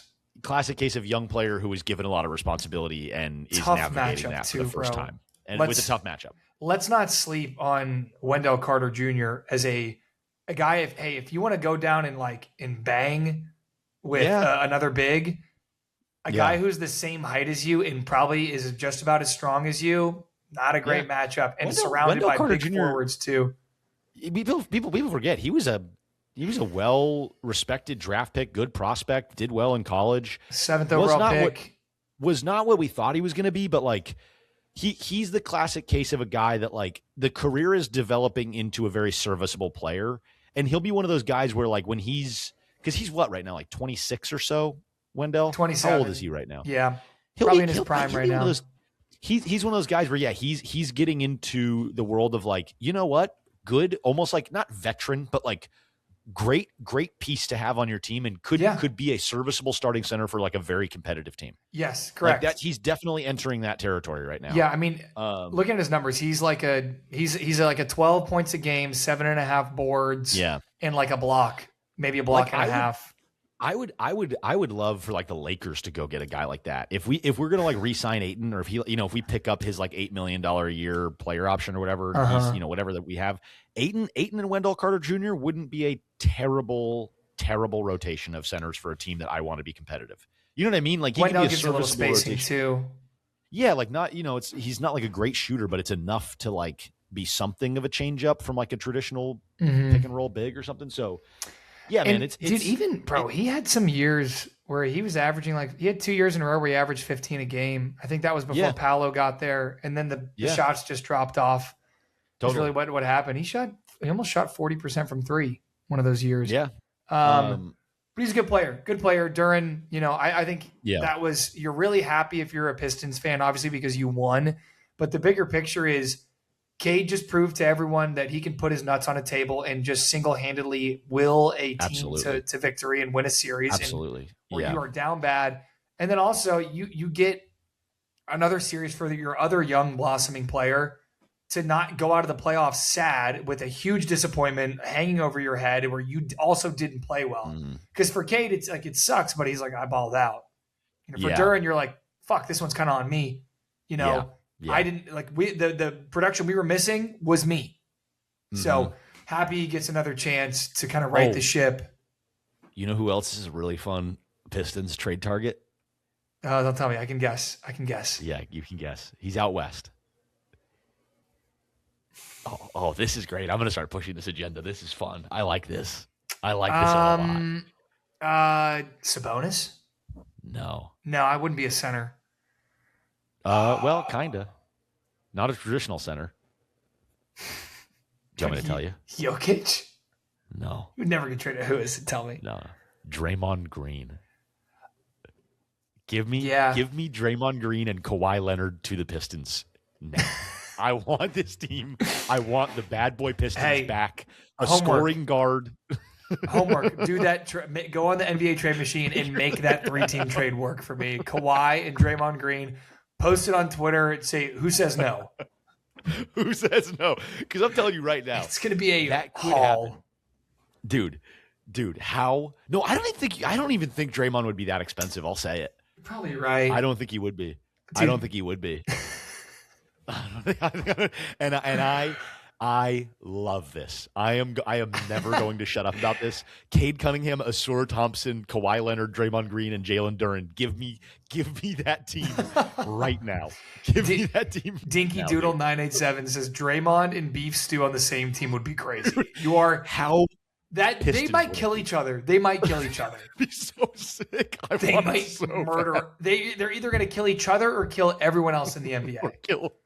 They will. They're leading the league in tax for sure. They will, and I want them to. Give I like that. Give me Dylan Brooksy on that team too. Oh my gosh. Fuck it. Oh yeah. my gosh. Bring Patrick Beverly back. Just put him in the locker room. I don't care. Marcus Smart, get him over there too. No, he can't leave the Lakers. I love him so much. I'm so glad he's a Laker right now, man.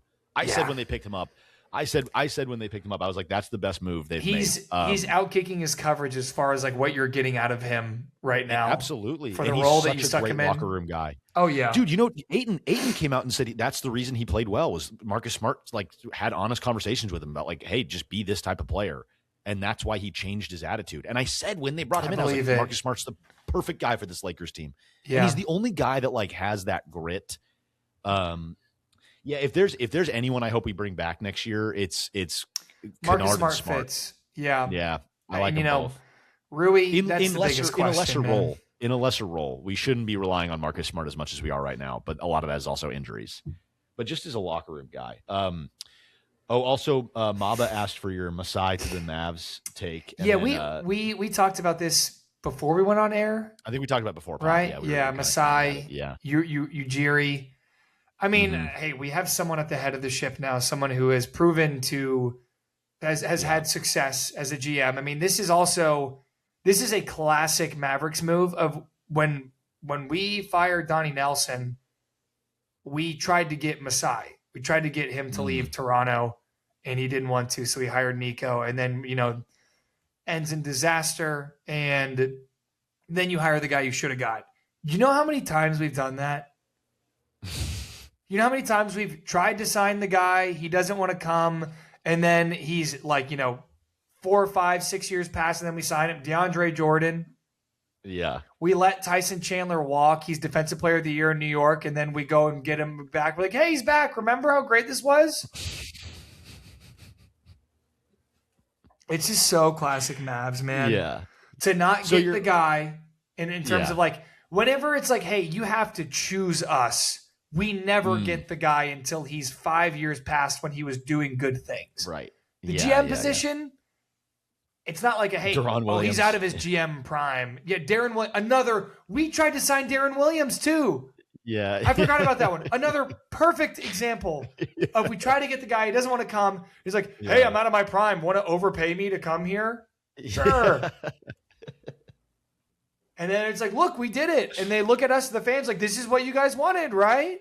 Yeah, this is what you wanted 4 years ago. Not really now. But I mean, with GMs, it's not like he's out of his prime. His decision-making skills have deteriorated with his old age. Right. I'm sure he'll be fine. I don't know.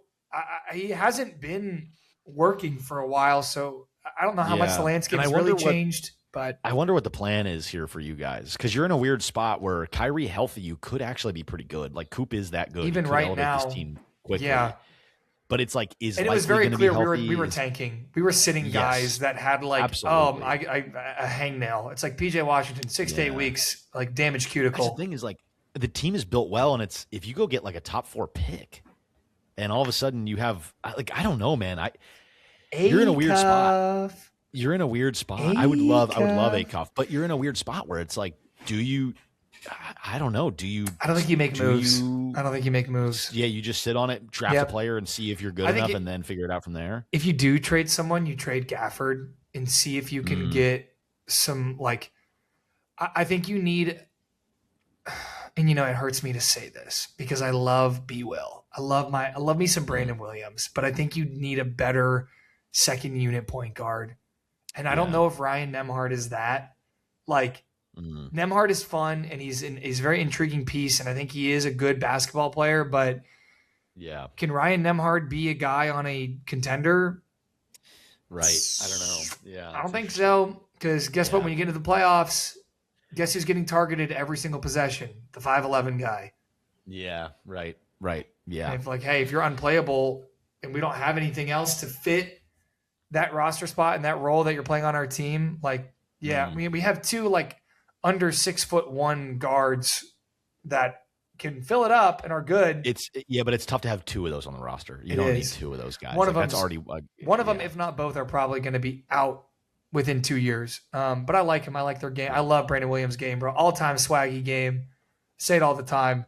But yeah, I like the hire. He's not even technically our GM. I think he's the president of basketball. Yeah, that's always an interesting distinction. It's like, what's the difference there? I like the team governor. Like, yeah, I think maybe it's still going to technically be a Michael Finley, whoever the other guy is. That's our co-GMs right now. I don't know. I like Finley as a GM though. He seems, honestly, I think Finley is a lot like Nico, which I don't mind. I didn't mind Nico's vision. I think it's a huge trigger to pull. I think looking back, even being someone who was like, hey, in theory, I think the trade could actually work if AD is healthy. That's the biggest question, and he never was, and the year was a disaster. Yeah. And they folded to fan pressure of firing him because it just the toddler had a tantrum for long enough that you put an iPad in front of it. That's essentially what happened. So like, but I do think that like Finley is quietly very similar, and I think he has the same mindset, but he's not going to have the bane, like the curse that's been on these Mavericks. So, shoot, dude, we're an hour and a half in. I know. We got to get to the draft. Arsenal to the Champions League final, by the way. Wow. It just happened right now. Yeah, which is crazy. That's very interesting. I had it on my other tab. I just haven't looked at it. It's okay. Game's over now, so you fucked it. Crazy game. Really Glad quickly, I watched. Last thing we'll say about NBA, and we can kind of move on because there's not like a ton to say about it because it hasn't been. I think we hit every single series. We didn't talk much like Knicks Hawks, but I wasn't even going to talk about that. I was going to talk about the tanking thing. Oh yeah, Just very quickly, wanted to say I think I like it and I think it'll work. There's a new tanking rule that basically is like all teams have flat lottery odds for like the bottom half of the league, whoever finishes poorly, and they're going to start penalizing the bottom three teams. Yep. With like lesser odds, decreased for the odds, number one pick. And then it's you also. I think they're also posing you can't get the number one pick in back, or you can't get top three picks in back-to-back drafts, or something like that.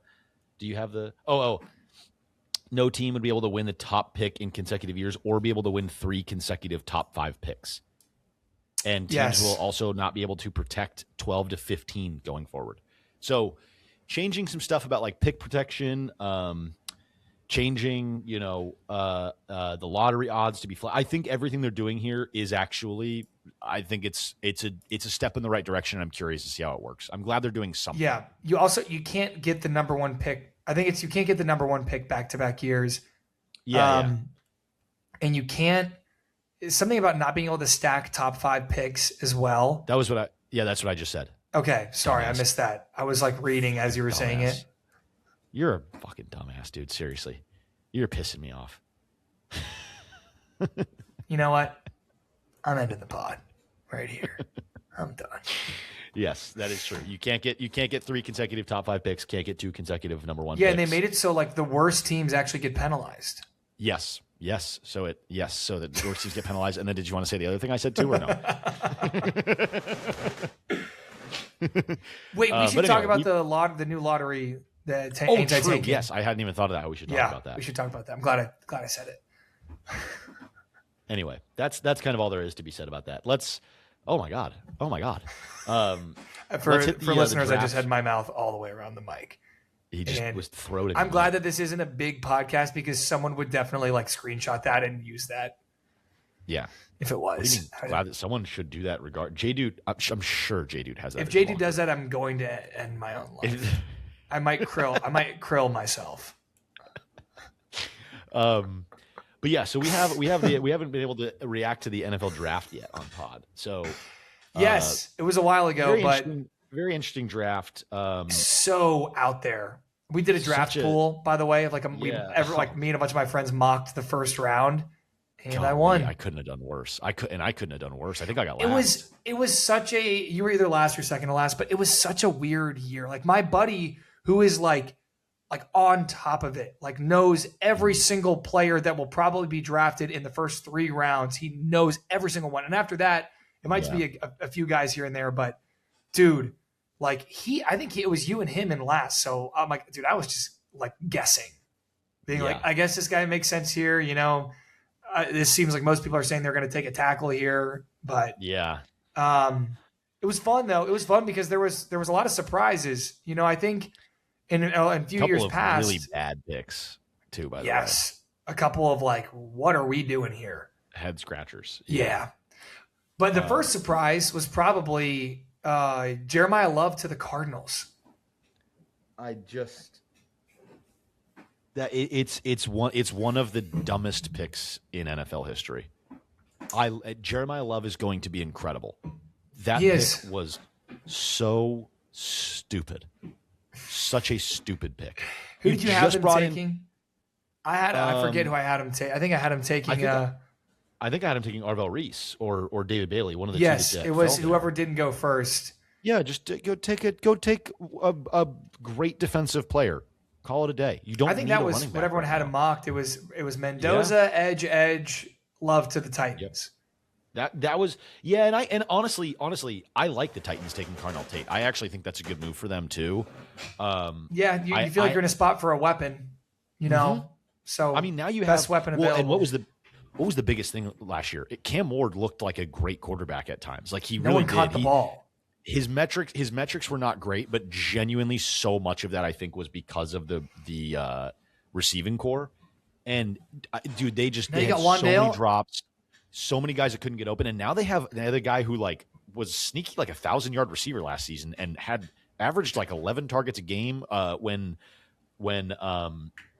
Neighbors went out. When Neighbors went down, Wendell was like a serviceable wide receiver 1 for a little bit, and they just paired him with Carnell Tate, and it's like a very nice complementary receiving core. I like it. I thought that was a great move for the Titans.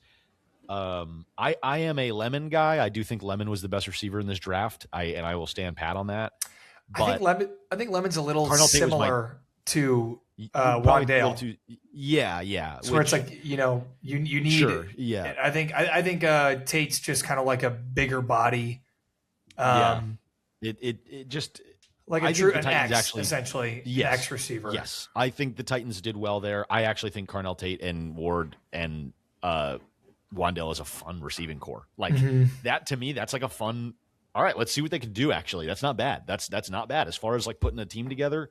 And then they went out and got Singleton in like the 5th round or something like that, or 4th round or something like that. And they have Ty J. Spears and Pollard, so it's like they have a serviceable running back room. They didn't need Love, so I think it was actually a blessing in disguise. He didn't make it back there to them, but yeah, to Thickham's point in the chat here, signing Algier, and then you also have James Conner, and then you go draft Trey Benson 2 years ago, and then you take a running back 3rd is just bad. That's just malpractice. Especially like, and you know, I think it says more about what the Cardinals think about Jeremiah Love as a prospect of like hey, it doesn't make sense for us to do this, but I think he just might be that good. And their opinion on him probably grew over time from the offseason of signing Algier. And you're like, that's a guy who looked like he could handle a number 1 running back workload. So let's give him the keys. And then like, as you work him out, you get the combine, you're like, holy shit, this might be Reggie Bush. Like maybe we should just take him anyways and figure it all out later. Like we moved ourselves back a year or two on the rebuild, but that's my problem is like you're really sacrificing a lot to go get a good running back, which is like every year there's going to be a good running back and you're going to be bad still. You can just get another highly touted running back prospect in the next year or two when you're closer to being ready to win. Because right now it's like, go look at what the Raiders. Well, what did Ashton Jeanty do for the Raiders last year? And I love Ashton Jeanty. That kid's a stud. I think he's going to be a great running back. I think Jeanty is as good, if not better, than Jeremiah Love. They're very similar. It didn't help the Raiders at all to draft him at 8. Like not this year, isn't even. But I think when there's a prospect like that, though, you're looking at the running backs in the next 4 years and that are currently in college. Like, are any of these guys going to be better than Jeremiah Love? If not, I think we just take him. And I'm not saying that's the right thing to do. I'm just saying that's what they were thinking. And I get that, but the problem is drafting a good running back feels like such a luxury pick because so many teams have won the Super Bowl without a tremendous running back. Now, granted, do it with a guy on a rookie contract, so maybe later is the last. Sure. That being said, the last 2 Super Bowls had Super Bowl MVP running backs with Saquon and K9. So true. Take that with a grain of salt. Yes, running backs are important. I'm not trying to say they're not. What I'm trying to say is, running backs are important when you're like, okay, now it's time for us to have a fun offense. Let's go get an exciting player. Yeah. We're a year away from being good. Let's take a running back this year so he has 1 year to get used to the league. And then next year when we're competitive, he's our guy and he's a bell cow. This, for the Cardinals right now, they just entered their rebuild. That's the wrong time. Yeah, year 1 of the rebuild, draft a running back. Very bad pick. I don't care how good the prospect is. There will be a great prospect in 2 years. Your philosophy makes sense to me. Totally. I'm just trying to be okay, I'm not what were they thinking here? And I think that's just I'm playing devil's advocate. Totally. Essentially. No, and you're right. Their thought process was this is a guy we think is really good. We're going to take him. I get it, but I just think I think that's bad management. I think that's a bad process. That pick shook up everything else because it did. Like we said, now the Titans take Tate, and we talked about that. Hey, let's give him a guy who's a potential number 1 receiver since we can't get the running back for him. Yep. And now the Giants go and take the edge. He's not Arvell Reese isn't like a true edge. He's more of an off ball, outside linebacker. Yeah. But you go and take an outside linebacker at 5 that wasn't going to be there most likely. And now and that is kind of an issue that the Giants had was stopping the run and pass rush. I don't think was a huge issue, but you essentially replace what you lost and a little bit of run stopping. Chiefs take a corner. I think that was already going to happen. That makes sense, and Delane's going to be good. Help them, yeah. But then the Commanders, dude, Sonny Styles falling to the Commanders. I think Sonny Styles was the best middle linebacker in the draft. And I think just the fact that none of these teams necessarily needed one. I mean, the Giants, I thought the Giants might have taken him. I thought someone could have used him. I thought Love to the Commanders made more sense than anything, really. I mean, he wasn't getting past the Titans, bro. Yeah, I mean, I guess not. Yeah, I don't know. The Titans were taking him regardless. Yeah. If he was there, they were taking him. I just don't think the Love to the Cardinals. No, but like I said, shook everything up. I liked Sonny Styles for the Commanders. I think that's a great pick for them too. I think it was either going to be Styles or Love. I mean, that's Dan Quinn. Hey, you need your Bobby Wagner replacement, right? Right. Because he's just too old. He's not. Jordan Tyson, I think, is a fun fit for the Saints. Actually, yeah, and I think the Saints Olave will be good. And that's another butterfly effect from Love being taken at 3 was Jordan Tyson was, or the Saints were probably going to take Carnell Tate. Yeah. Because I don't think because if no one else was taking wide receiver, no Giants, no Chiefs, no maybe Chiefs, but I think your need in the secondary is greater than your need at wide receiver. They also sneaky went out and got Darnell Mooney. People forget the Giants went out and got Darnell Mooney, who's cold. He's a decent wide receiver too. He's not great, but you have bigger problems to address. He was in Atlanta, Isaiah right? Likely, yeah. They went and got Isaiah Likely and Darnell Mooney to go pair next to Neighbors for their passing attack. Oh, you're talking about the Giants. I think you said the Chiefs. The Giants, sorry. Because I was talking about the Chiefs. Sorry. I said Giants don't need a wide receiver. That's what I was saying. I was gotcha. Yeah. That's you're enforcing that. But yeah, Chiefs maybe, but like I said, secondary probably more needed. No, the Chiefs are fine with what they have at receiver right now, I think. Yeah, but dude, Carnell Tate probably would have gone at 8, and then Tyson is still available for whoever else thinks they might have needed him. But I think what I've been hearing people say are the 2 worst picks of the first round are Caden Proctor at 12, and then Ty Simpson at 13. Yeah. How do you feel about it? It's not good. Not good. Is this is this what's his face? Sean McVay being I never have first round picks. What do I do? And he had 2. No, I think the process is actually accurate. We have an aging quarterback.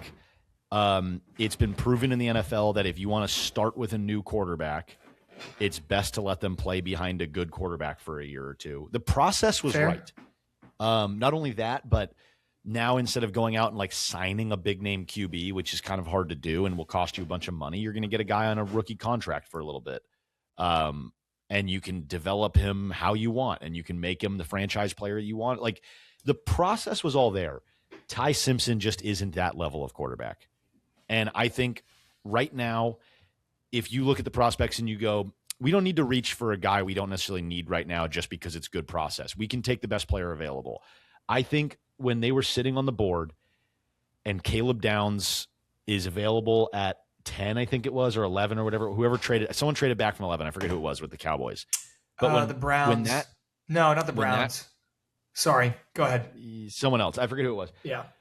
When that trade is sitting there and you're competing with the Cowboys, who are offering like a third and a fifth or whatever to move up, or whatever the trade was, right? And the Rams are looking at their pick and they're going, okay, we really like a backup quarterback right now to like develop under a guy. Like, you're in a Super Bowl window and your thought was like, I wish we could give up that third, but we need a fifth tight end. I wish we could move up from this pick, but at 13, we're really looking at this backup quarterback for us right now, who's like a very mid-level prospect. That is just a bad call. Like, it's just bad. Like, you're holding on to a pick in later rounds because you desperately needed a fifth tight end on your roster, and you desperately need, like, you're in a Super Bowl window where you were beat in the playoffs by your secondary being shredded by JSN and by K9 breaking off long runs because your secondary couldn't tackle, right? Well, you did address the secondary in the offseason. Well, that's what I mean. The corners are addressed, sure, but like you could have absolutely used a utility weapon guy like Downs. Absolutely. Downs was an incredible prospect. He was one of the best prospects in this draft. It's just that he plays a weird the best position. Football player in the draft. It's just safety's not a premium position. Absolutely. But it was one of those things where that being said, safety, probably the best prospect in the draft, but teams aren't really the rebuilding teams drafting that high aren't going to pay for that, because why would you build around a safety? Everything you just said right now makes perfect sense for a team like the Rams to go trade up and get that guy. Perfect. What was sense. The Rams' second pick in the first round? What pick was it? They didn't have another pick in the first round. Their next pick came in like the third, and it was Claire, the tight end. That's right. I don't know why I thought y'all took Sadiq, freak athlete pass catcher, that he went to the Jets. No. And Ruben, to Thickham's point, Ruben was there too. Thickham says Les Snead has proven he's a competent GM, and I think he sees something that pick could end up turning out to be a good one. I hope that pick turns out well. Y'all traded out of the first round for that other pick? No. So didn't y'all have two first round picks going to the draft? We traded one of those picks for a corner for the Chiefs. The Chiefs got a late first pick for a late. They got the 29th pick. Okay. It was the 29th pick to the Chiefs to get. So we addressed secondary, sure, but we absolutely could have used Downs or Bain. Downs or Bain would have been awesome for like the fact that we could win a Super Bowl this year. Well, you know what the thought process is with, like, if we're going to take him, we should take him in the first round. Because if you draft him in the first round, you have him on a rookie contract for 5 years. If you wait, it goes down after that. So, like, and that's where your question comes into play, is like, okay, well, how much do we actually believe in this guy? Why don't we do that next year when it's a better quarterback class? That's the problem. Ty Simpson just isn't a great quarterback. He just isn't. I mean, he can make some throws. He's got like decent arm strength, and he's hit some stuff outside the numbers. Like, he can run a little bit. Like, he's shown flashes of some raw talent, but like, he's not if there's a team that could turn a guy like that into a good quarterback, it's a team with Sean McVay and Matt Stafford on the roster. Like, don't get me wrong. The kid could end up being good. I hope he is. I'm a Rams fan. I want the kid to be good. I just think it was a bad choice, given that like the defensive players available with Bain and Downs could have made you like, it could have, the defense just would have been unreal. The defense would have been so good, and it was our biggest problem last year. I think we would have been the best team in the league. Probably. And I think that, unfortunately, that take is going to be so right that you're going to be really upset with yourself, because Ruben Bain going at 15 to the Bucks. Crazy. I mean, I saw this summer, but every every draft has a guy that teams talk themselves out of, usually because of the combine, and then it ends up not mattering. Yeah. Like, it's like, yeah, actually, he was just awesome. Like, what you saw on tape is just, it was the truth. And the size of his hands or like his arm length, it actually didn't matter because he's that good. I think Ruben Bain is that dude. Unfortunately, I think that's going to be the case. Yeah. I'm with you. And, he goes to a team that, like, essentially desperately needs an edge that is like, Todd Bowles, say what you want about him. He knows how to put together a defense, man. He really does. Yeah. So I think it's a good pick for them. And great pick for the Bucks. Yeah. Probably the best value in the entire draft. Yes, I agree. Potential best value. We don't know, but yeah. Sadiq to the Jets is interesting. I think Sadiq is going to be kind of a gadget guy. He doesn't have like terrific. No, he's not he's not a terrific receiver, but he's a freak athletically. Yeah. He's a true freak athletically. Well, and the Jets hired Frank Reich as well to be their OC. And, Aaron Glenn is a defensive guy. And I know Frank Reich runs a lot of heavy stuff. So he probably won't ever be the only tight end out there. Yeah, he's probably going to be used as like a heavy jumbo 12 personnel. Yeah. Yeah. But like you can still scheme stuff up for him because he's a freak athlete, which is cool, but like not a ton there for me. And then you have kind of this run of offensive tackles. Like we didn't really talk about Olavega, whatever his name is, Vega, whatever how you pronounce it, Olaiva Vega, however. The Ravens. They took a guard. Ravens at 14, and then Blake Miller to the Lions. I think was a great pick for them. Freeling to the Panthers, I think was a good pick. Caleb Banks was an interesting pick for the Vikings, but cool enough. And then Mekhi Lemon is kind of the next interesting one to the Eagles. I think that was a great pick for them. I think A.J. Brown is absolutely gone. I don't think that's even a question anymore. That'll be an interesting development because I think Mekhi Lemon was the best receiver in this draft, and I think he's going to show that when they start like moving the ball a little bit. He seems like a psychopath, though. Can you agree with me there? He's a weird guy. Yeah, of course. He's a weirdo. He's an odd dude. Fucking weirdo. Yeah. And I think this is like. I think it's a perfect fit for Jalen Hurts, though. I think so too. Fucking weirdos together. I think you have two really, really dynamic dudes that are kind of similar, though. Like if you look at, if AJ is gone, you have Devontae Smith and you have Mekhi Lemon. And Devontae Smith is a deep ball guy if he takes the top off. AJ Brown is a contested catch guy. And he's not a go up and moss someone. He's just like, I'm just going to box you out and you're not going to be able to get around me.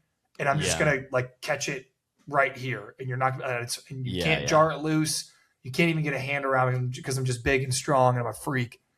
But I like the pick. I like the pick for Philly. Like this seems they need to fill a gap. And this was probably like just talent wise, not thinking about fit. Like you said, best receiver in the draft.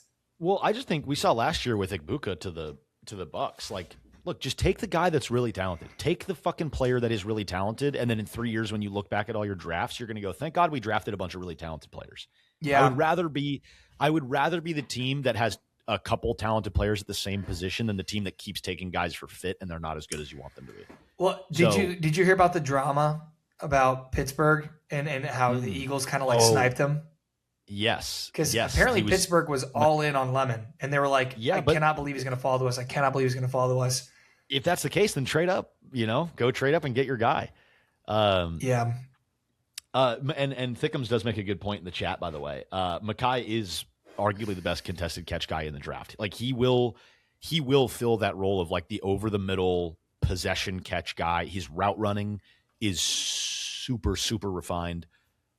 He like for a guy that young, he has got incredible route tree.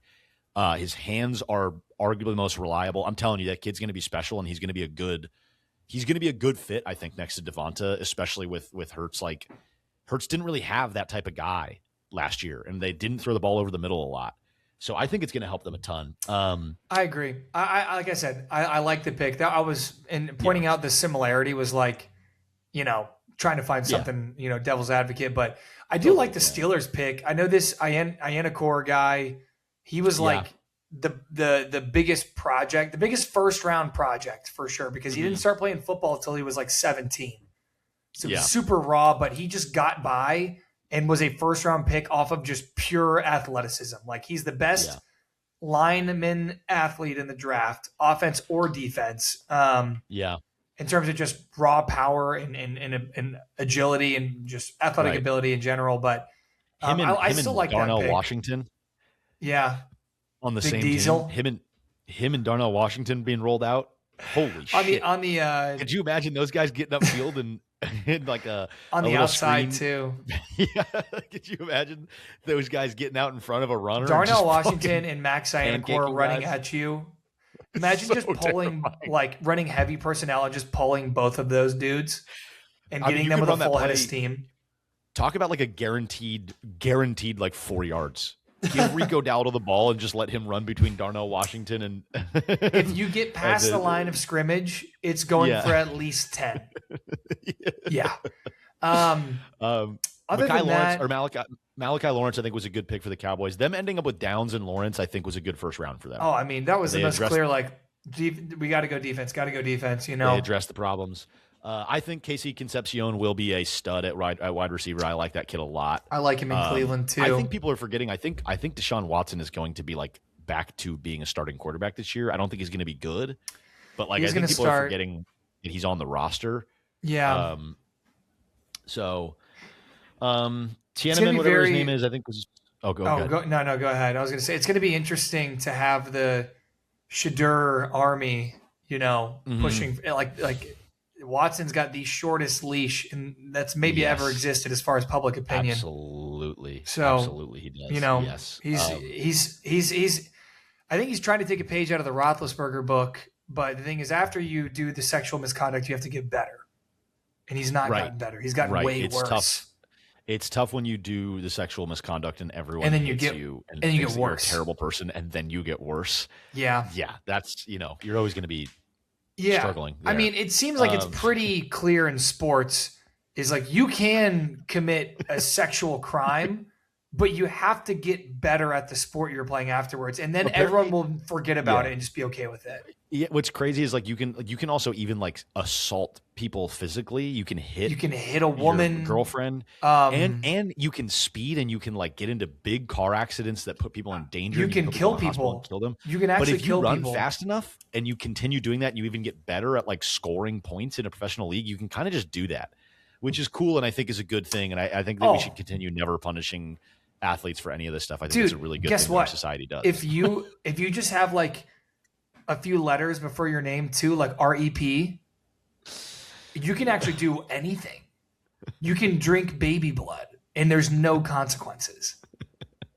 If you have SEN, REP, or POTUS in front of your name, right? Yeah, do whatever you do. Don't get good at sports. Go into politics. True. You can also like you can get away with like insider trading and sacrificing people and like trafficking human beings if you just make enough money and have power, and if you just give corporations enough political power through you. If you're enough of a puppet for corporations, you can just get away with all that. It's really cool. Man. Get freaking lobbied. We live in a cool society. So it's sick. It's awesome. It's actually super dope. It's actually sick as hell. I like that the most evil people on the planet are winning. This is awesome. Yeah. So anyway, back to the first round of the NFL draft, because that's more important. That's what we're talking about. Right. We talked about Concepcion. Tiananmen, I heard he was like, other than Caleb Downs, who was, like we said, the best football player in the draft, like he was like number one safety. Like, good football player. Yeah. Yeah. His tackling montage is sick, dude. He's going to be cool for them. They needed a guy like that. They needed a hard-nosed defensive guy. Texans go guard, least surprising thing ever. Yep. Chris Johnson to the Dolphins, whatever. I mean, that's the most. We took a cornerback. His name is Chris Johnson. Cool. I'll see this guy in 4 years in some trade where they're like, he was picked in the first round. He didn't ever really live up to it. Now he's like the third best corner on a team. The Dolphins traded him for a third round pick. The first trade of a season, like right as it's like, hey, deadline's coming up, or any team's going to make a move, and it's going to say Dolphins trade Chris Johnson for a seventh round pick. Yeah, it's 100%. 100%. It's cool they drafted a future 4th round pick. Yeah. That's for at I their said 7th. 7th is very disrespectful. I don't think he'll be terrible. I don't know a ton about him. He's a fine player. He's a good player. It was a vegetable draft for the Dolphins, and I don't even think Proctor, he's awesome, but he's like, there's a clear issue with weight. But I don't know. He'll be fun. I hope he figures it out. Peter Woods to the Chiefs, I think, was a good pick for them. Lomu to the Patriots was a good pick for them. So I thought the Bills were going to take his Omar Woods. Cooper Jr. to the Jets is fun. I like that. I like that the Jets at least were like, hey, we're probably still not going to be very good with like Geno Smith at the helm here. Let's see what we have. But let's go get Sadiq, and we have Breece Hall, and we have Garrett Wilson. And skill positions are sick who's with the Jets right now. What's that? Honestly, I just said skill positions are sick for the Jets. They're a right fun now. team. They're a fun team offensively. Stud at running back. You got a stud at your wide receiver 1. You go out and you get a good prospect, Omar Cooper Jr. A good yak, like a fun give player. Him a couple screens a game. You know what? Fun guy. You know what the Jets did? They just said, you know what? We're gonna have fun. Yeah. They said, and you know I like what? that. We sucked last year. Time to have some fun. Every year. This is the team that's like the church league or rec league sports team growing up where you're like, yeah, we're not very good, but you know what? Let's just go have fun this year, huh? Let's just go have a good time. And they drafted accordingly. Yes. They need some fun. Adonai Mitchell is still a decent player. Thickums mentioned that in the chat for the Jets. Like, true. The Jets have a fun offense. They have a good like Adonai Mitchell is your wide receiver 3. And I still believe in Geno. I still 100% believe in Geno. I think he will be okay this year. I don't think he's going to be that bad, man. He's going to be fine. He was okay. Look, he wasn't very good last year, but you have to remember, the Raiders had the worst offensive line in football. Yeah, it was them and the Texans. And Geno was throwing to only a tight end and nobody else. So and he had Jacoby Myers, and they said, "Nope, you don't have that anymore." Actually, yeah. So what did you want him to do? Like, there's not a lot of quarterbacks in the league that could have made a great situation out of that. So he'll be fine. And then great draft by the Titans. Great draft by the Titans, in my opinion. I think it was such an edge-heavy draft. Like that's good. I think Keldrick Falk being your second first-round pick is a huge win. Dude, I think they already had a good team defensively, and they filled the rest of their needs with the receiving core already with Tate and Wendell. Cam Ward looks like an absolute guy. The offensive line probably needs some work, but isn't terrible. I mean, they're not good. He does need some protection. Also, don't get me wrong. Cam Ward is kind of proving himself to be one of the best off-platform throwers in the NBA. That's the thing. NFL. That's the thing is I think they were like, hey, the protection isn't great, but if there's a quarterback in this league, you can kind of I'd rather get you receivers than protection. It's a guy like Cam Ward. Cam also, you know what I mean? He doesn't take a ton of sacks. I don't think he took a ton of sacks this year. I could be totally wrong on that. That's just a pure vibes guess. Yeah. By the way, the pick. Oh, go ahead. I was going to say, great draft by the Titans. I think they're going to be exciting this year, and I'm a big Cam Ward guy, man. I'm a believer in that kid. I'm bought in on him. Mm-hmm. Jadarian Price at 32 is fascinating. Fantastic pick. I love that pick. That's the pick that won me the draft, the mock draft. Okay. That's Price. Dude, Price was awesome. He's a great running back. He was on the same team as Jeremiah Love. I think they're going to look back at that as not a terrific pick. That's my take right now. I think he was the best running back available, and you're like, we're still really good. We lost our Super Bowl MVP, and we can't just give the keys to Sharb, but we could also have a backup plan. Sharp's going to be hurt. Yes, he's going to be out for a while. So now you got a young running back to just give him the rock, give him some totes, see what you have. You won the Super Bowl. This team didn't need anything. I get that, but they were dominant, man. The defense was dominant. Totally. The offense was great. I hear you, but you're telling me you couldn't have just gone out and got another defensive player and just could have gotten an edge. We're just gonna keep killing. They could have done what the Eagles do every year, which is just take best available talent.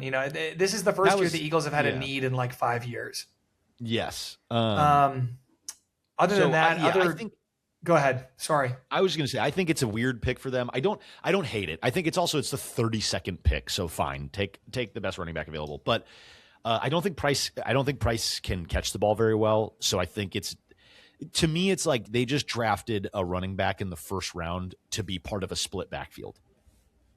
Like it's going to be a split backfield between Sharp and Price. I don't think Price is going to edge out Sharp for like a full bell cow role. They want to run. They made it clear with K9 and Sharp they want to split the backfield, and they went out and got. People forget Emmanuel Wilson from the Packers, who was like a serviceable running back last year. He like played decent ball last year, and I think it's a little bit weird to use a first round pick on like a running back we're going to use in a committee.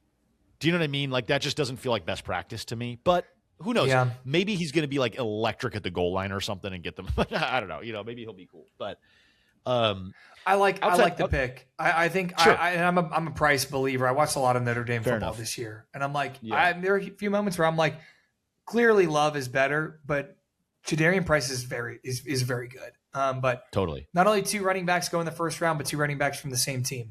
Worth mentioning. Yes. Pretty wild. Very interesting. Other than that, I mean, that's the whole first round. That's the first round. Some other just interesting picks. Dolphins take Jacob Rodriguez, who I really, really wanted the Bills to take. I know they took a similar kind of guy. Like we took an outside linebacker. We're changing schemes too. Yeah. We're going to a 3-4 front. So 3 down linemen, or maybe you put one of your outside linebackers like on the line and then another one off in space a little bit.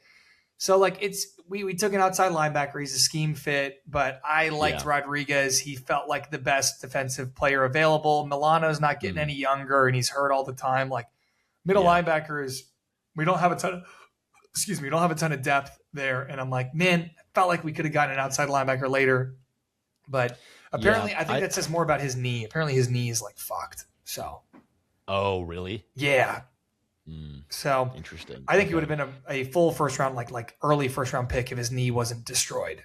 You talking about Rodriguez? Yes.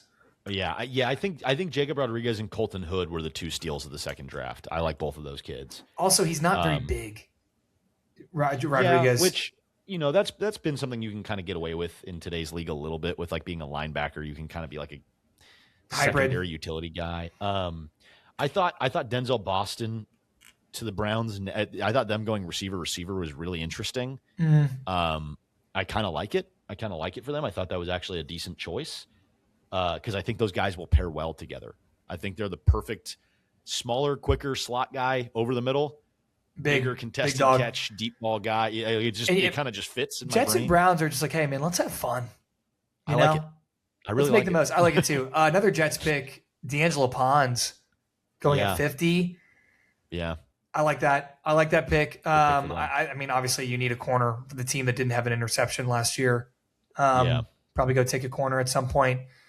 I also trade Sauce Gardner. Steelers take Drew Aller. I don't think he's going to be interesting. A great NFL quarterback, but I don't know. I mean, Aller was a guy who was like talked about going first overall this draft, and that was even before all of the quarterbacks who could go decided to stay. Like Aller was like, hey, he could be first overall when you're looking like 2 years back. But, who knows? He's Stowers, local kid. Second round pick Stowers, by the way. Stowers. The Georgia the tight end. Pretty interesting. Is he from Georgia? He's a quarterback converted to tight end. And, big as shit, dude. Huge athlete. No, sorry. Stowers is Vanderbilt. Stowers is Eli Stowers, right? Yeah, Eli Stowers is a tight end. I'm thinking of Delp. I'm thinking of Oscar Delp. I forget where he went. But I liked him too. By the way, Carson Beck to the Cardinals in the first pick of the 3rd round. Yes. Fascinating. That one is. I mean, he's big. What the hell is that going to be he's about? He's 6'6". What the hell? Apparently, he had a good combine. He had good workouts. So Jacoby Brissett, Carson Beck, Gardner Minshew, and Carson Beck quarterback room. Hilarious. Yeah, that is an interesting quarterback room, bro. That's your quarterback room, and you took a running back 3rd overall in the first round of the NFL draft. Give me a buddy comedy with them 3. Jacoby Brissett. So funny. Carson Beck and Gardner Minshew. If we could sub out Jacoby for Gardner, for Jameis, then that would be the best buddy comedy of all time. Yeah. True. But I do like Jacoby. Jacoby's low-key, underrated, funny guy. I've heard a few interviews with him. He's always upset about his Madden speed. But, dude, 4th round, the Raiders snagging who might have been the best corner in the draft, but another knee issue, Jermod McCoy.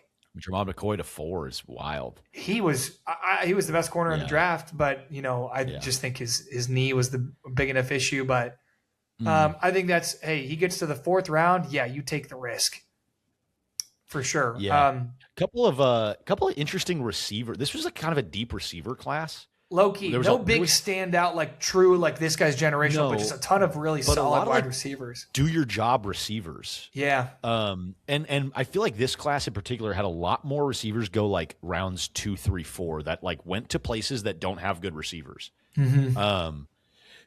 Or at least like had a need at receiver. So like Zachariah Branch, the Falcons is really interesting to me. Mm-hmm. To put him next to London as like a gadget guy is kind of fun. Caleb Douglas and Chris Bell to the Dolphins, like they, after trading Waddle, they go out and like they have nobody on their receiving core and they go out and draft those guys. And it's going to be kind of like, there's a lot of like the Titans last year where they took DK and Chimere DK and Iomanor. And it's like, all right, we'll see what these guys can do, like go throw them out there and see what happens. So a lot of interesting ones like that. Antonio Williams to the not the Wizards, sorry. The Commanders is interesting. I wonder if he kind of emerges as with the aging Debo and Terry, like I wonder if he emerges as like somebody there. Another notable pick I wanted to say, 3rd round, Kalon Black to the Niners, taking a 3rd round running back. Oh, really okay. For the Niners, yeah. The Niners took a running back. I guess your McCaffrey clock is ticking. You never know when it's going to hit midnight. Jacoby Lane to the Ravens. I know Thickums loves this one as a USC guy. Jacoby Lane to the Ravens could be this year's like Brian Thomas Jr. Who was like Jacoby Lane was like secondary to arguably the best receiver in the draft. So it didn't really get all the notoriety. Doesn't have like a great route tree, but does have a sick highlight reel. And has like big hands, big jump up and go get the ball ability. Kind of reminds me of like Keon Coleman to the Bills. Like freak athlete could go that way where it's like bad, but could also be Brian Thomas Jr. where it's like Lamar all of a sudden has this guy that he just keeps taking the top off. His smooth hips. By the way, I need someone to tell me. Maba and Thickums are both talking about Michael Trigg undrafted to the Cowboys. Trigg. I'm sure I'll get the download from my Cowboys buddies later. Yeah. But I've never heard of Michael Trigg. Who is that? Michael Trigg is a tight end. Okay, where do you play? To the Cowboys. Baylor, I believe. Okay, no, interesting. I'm sorry. I think Baylor. Yeah, Baylor stud. I think I said Baylor. Interesting. Undrafted. Big dude, yeah. I wanted to touch on the Bills draft as a whole. Sure. I think we covered every position we needed to cover. We did. Like I said, I was like, we should have taken Rodriguez there and then gone like edge outside linebacker-ish later. But TJ Parker seems like a stud. We got this Caleb Elam-Zor kid as well, who, hopefully it works out. But the pick I probably am like excited about the most just because, it's fun, it's exciting. But Skylar Bell from UConn, I've heard a lot of like, I heard a Jamar Chase comparison, and I watched the tape. Whoa. And he's playing against like random teams. It's UConn. So they're like, they're just getting random teams and they're out of conference. But he looked awesome. And I think I want to believe. I really do want to believe.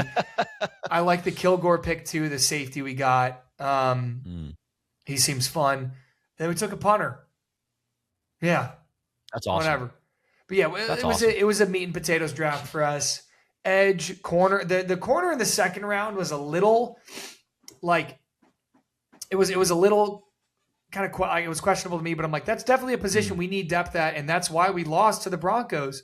Like all that shit that happened, all that could have it wouldn't have happened if we could just get a stop. Like once we had a few injuries and it's like Dane Johnson is in there and we get cooked.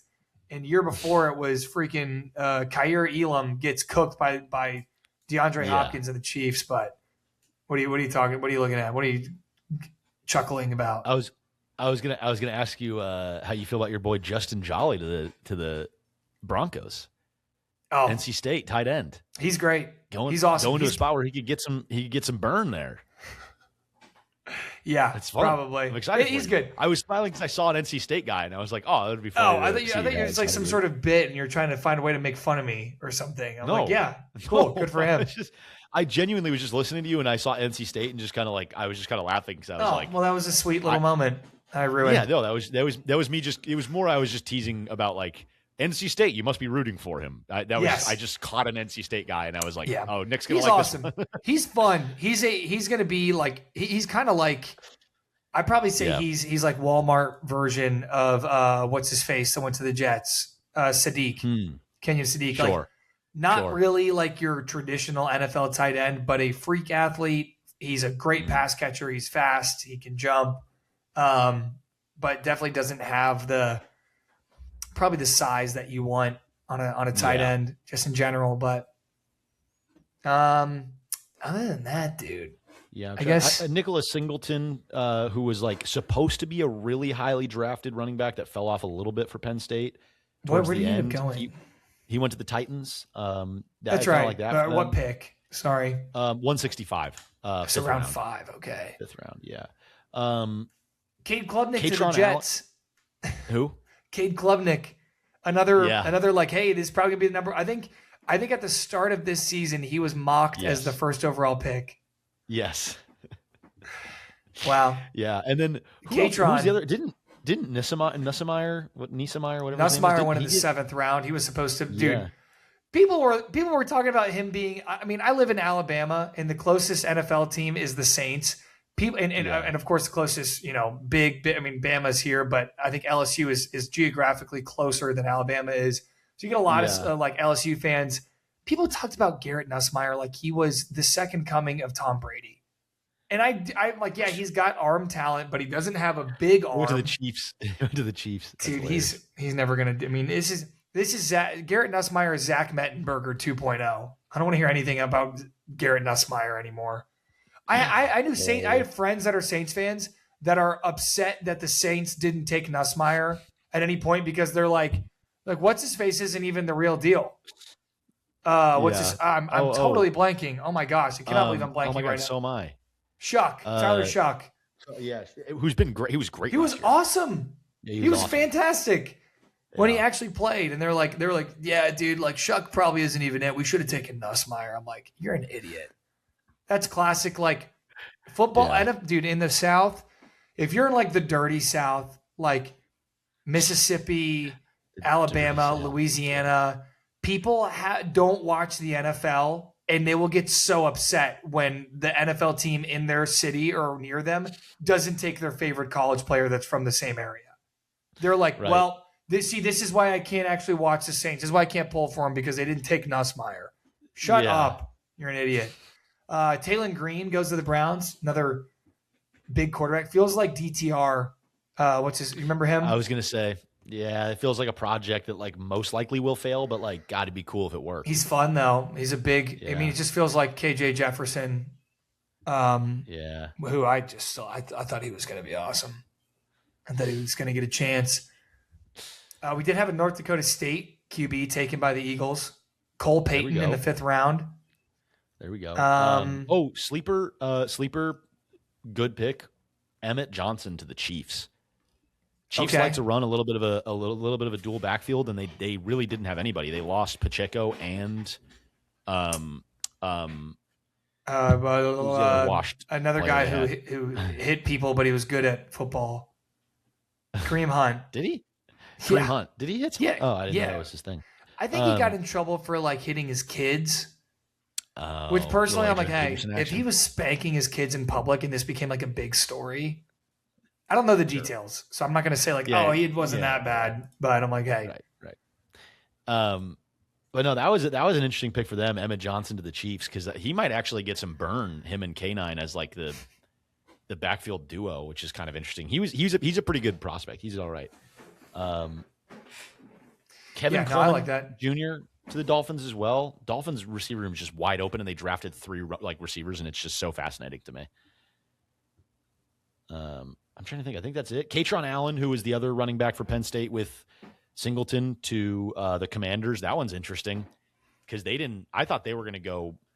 I mean, I kind of liked Love to them, and they went out and got Rashad White. So now they have JCM, Rashad White, and Katron Allen. It's like kind of wide open. That is interesting, but all-time cool name, Katron.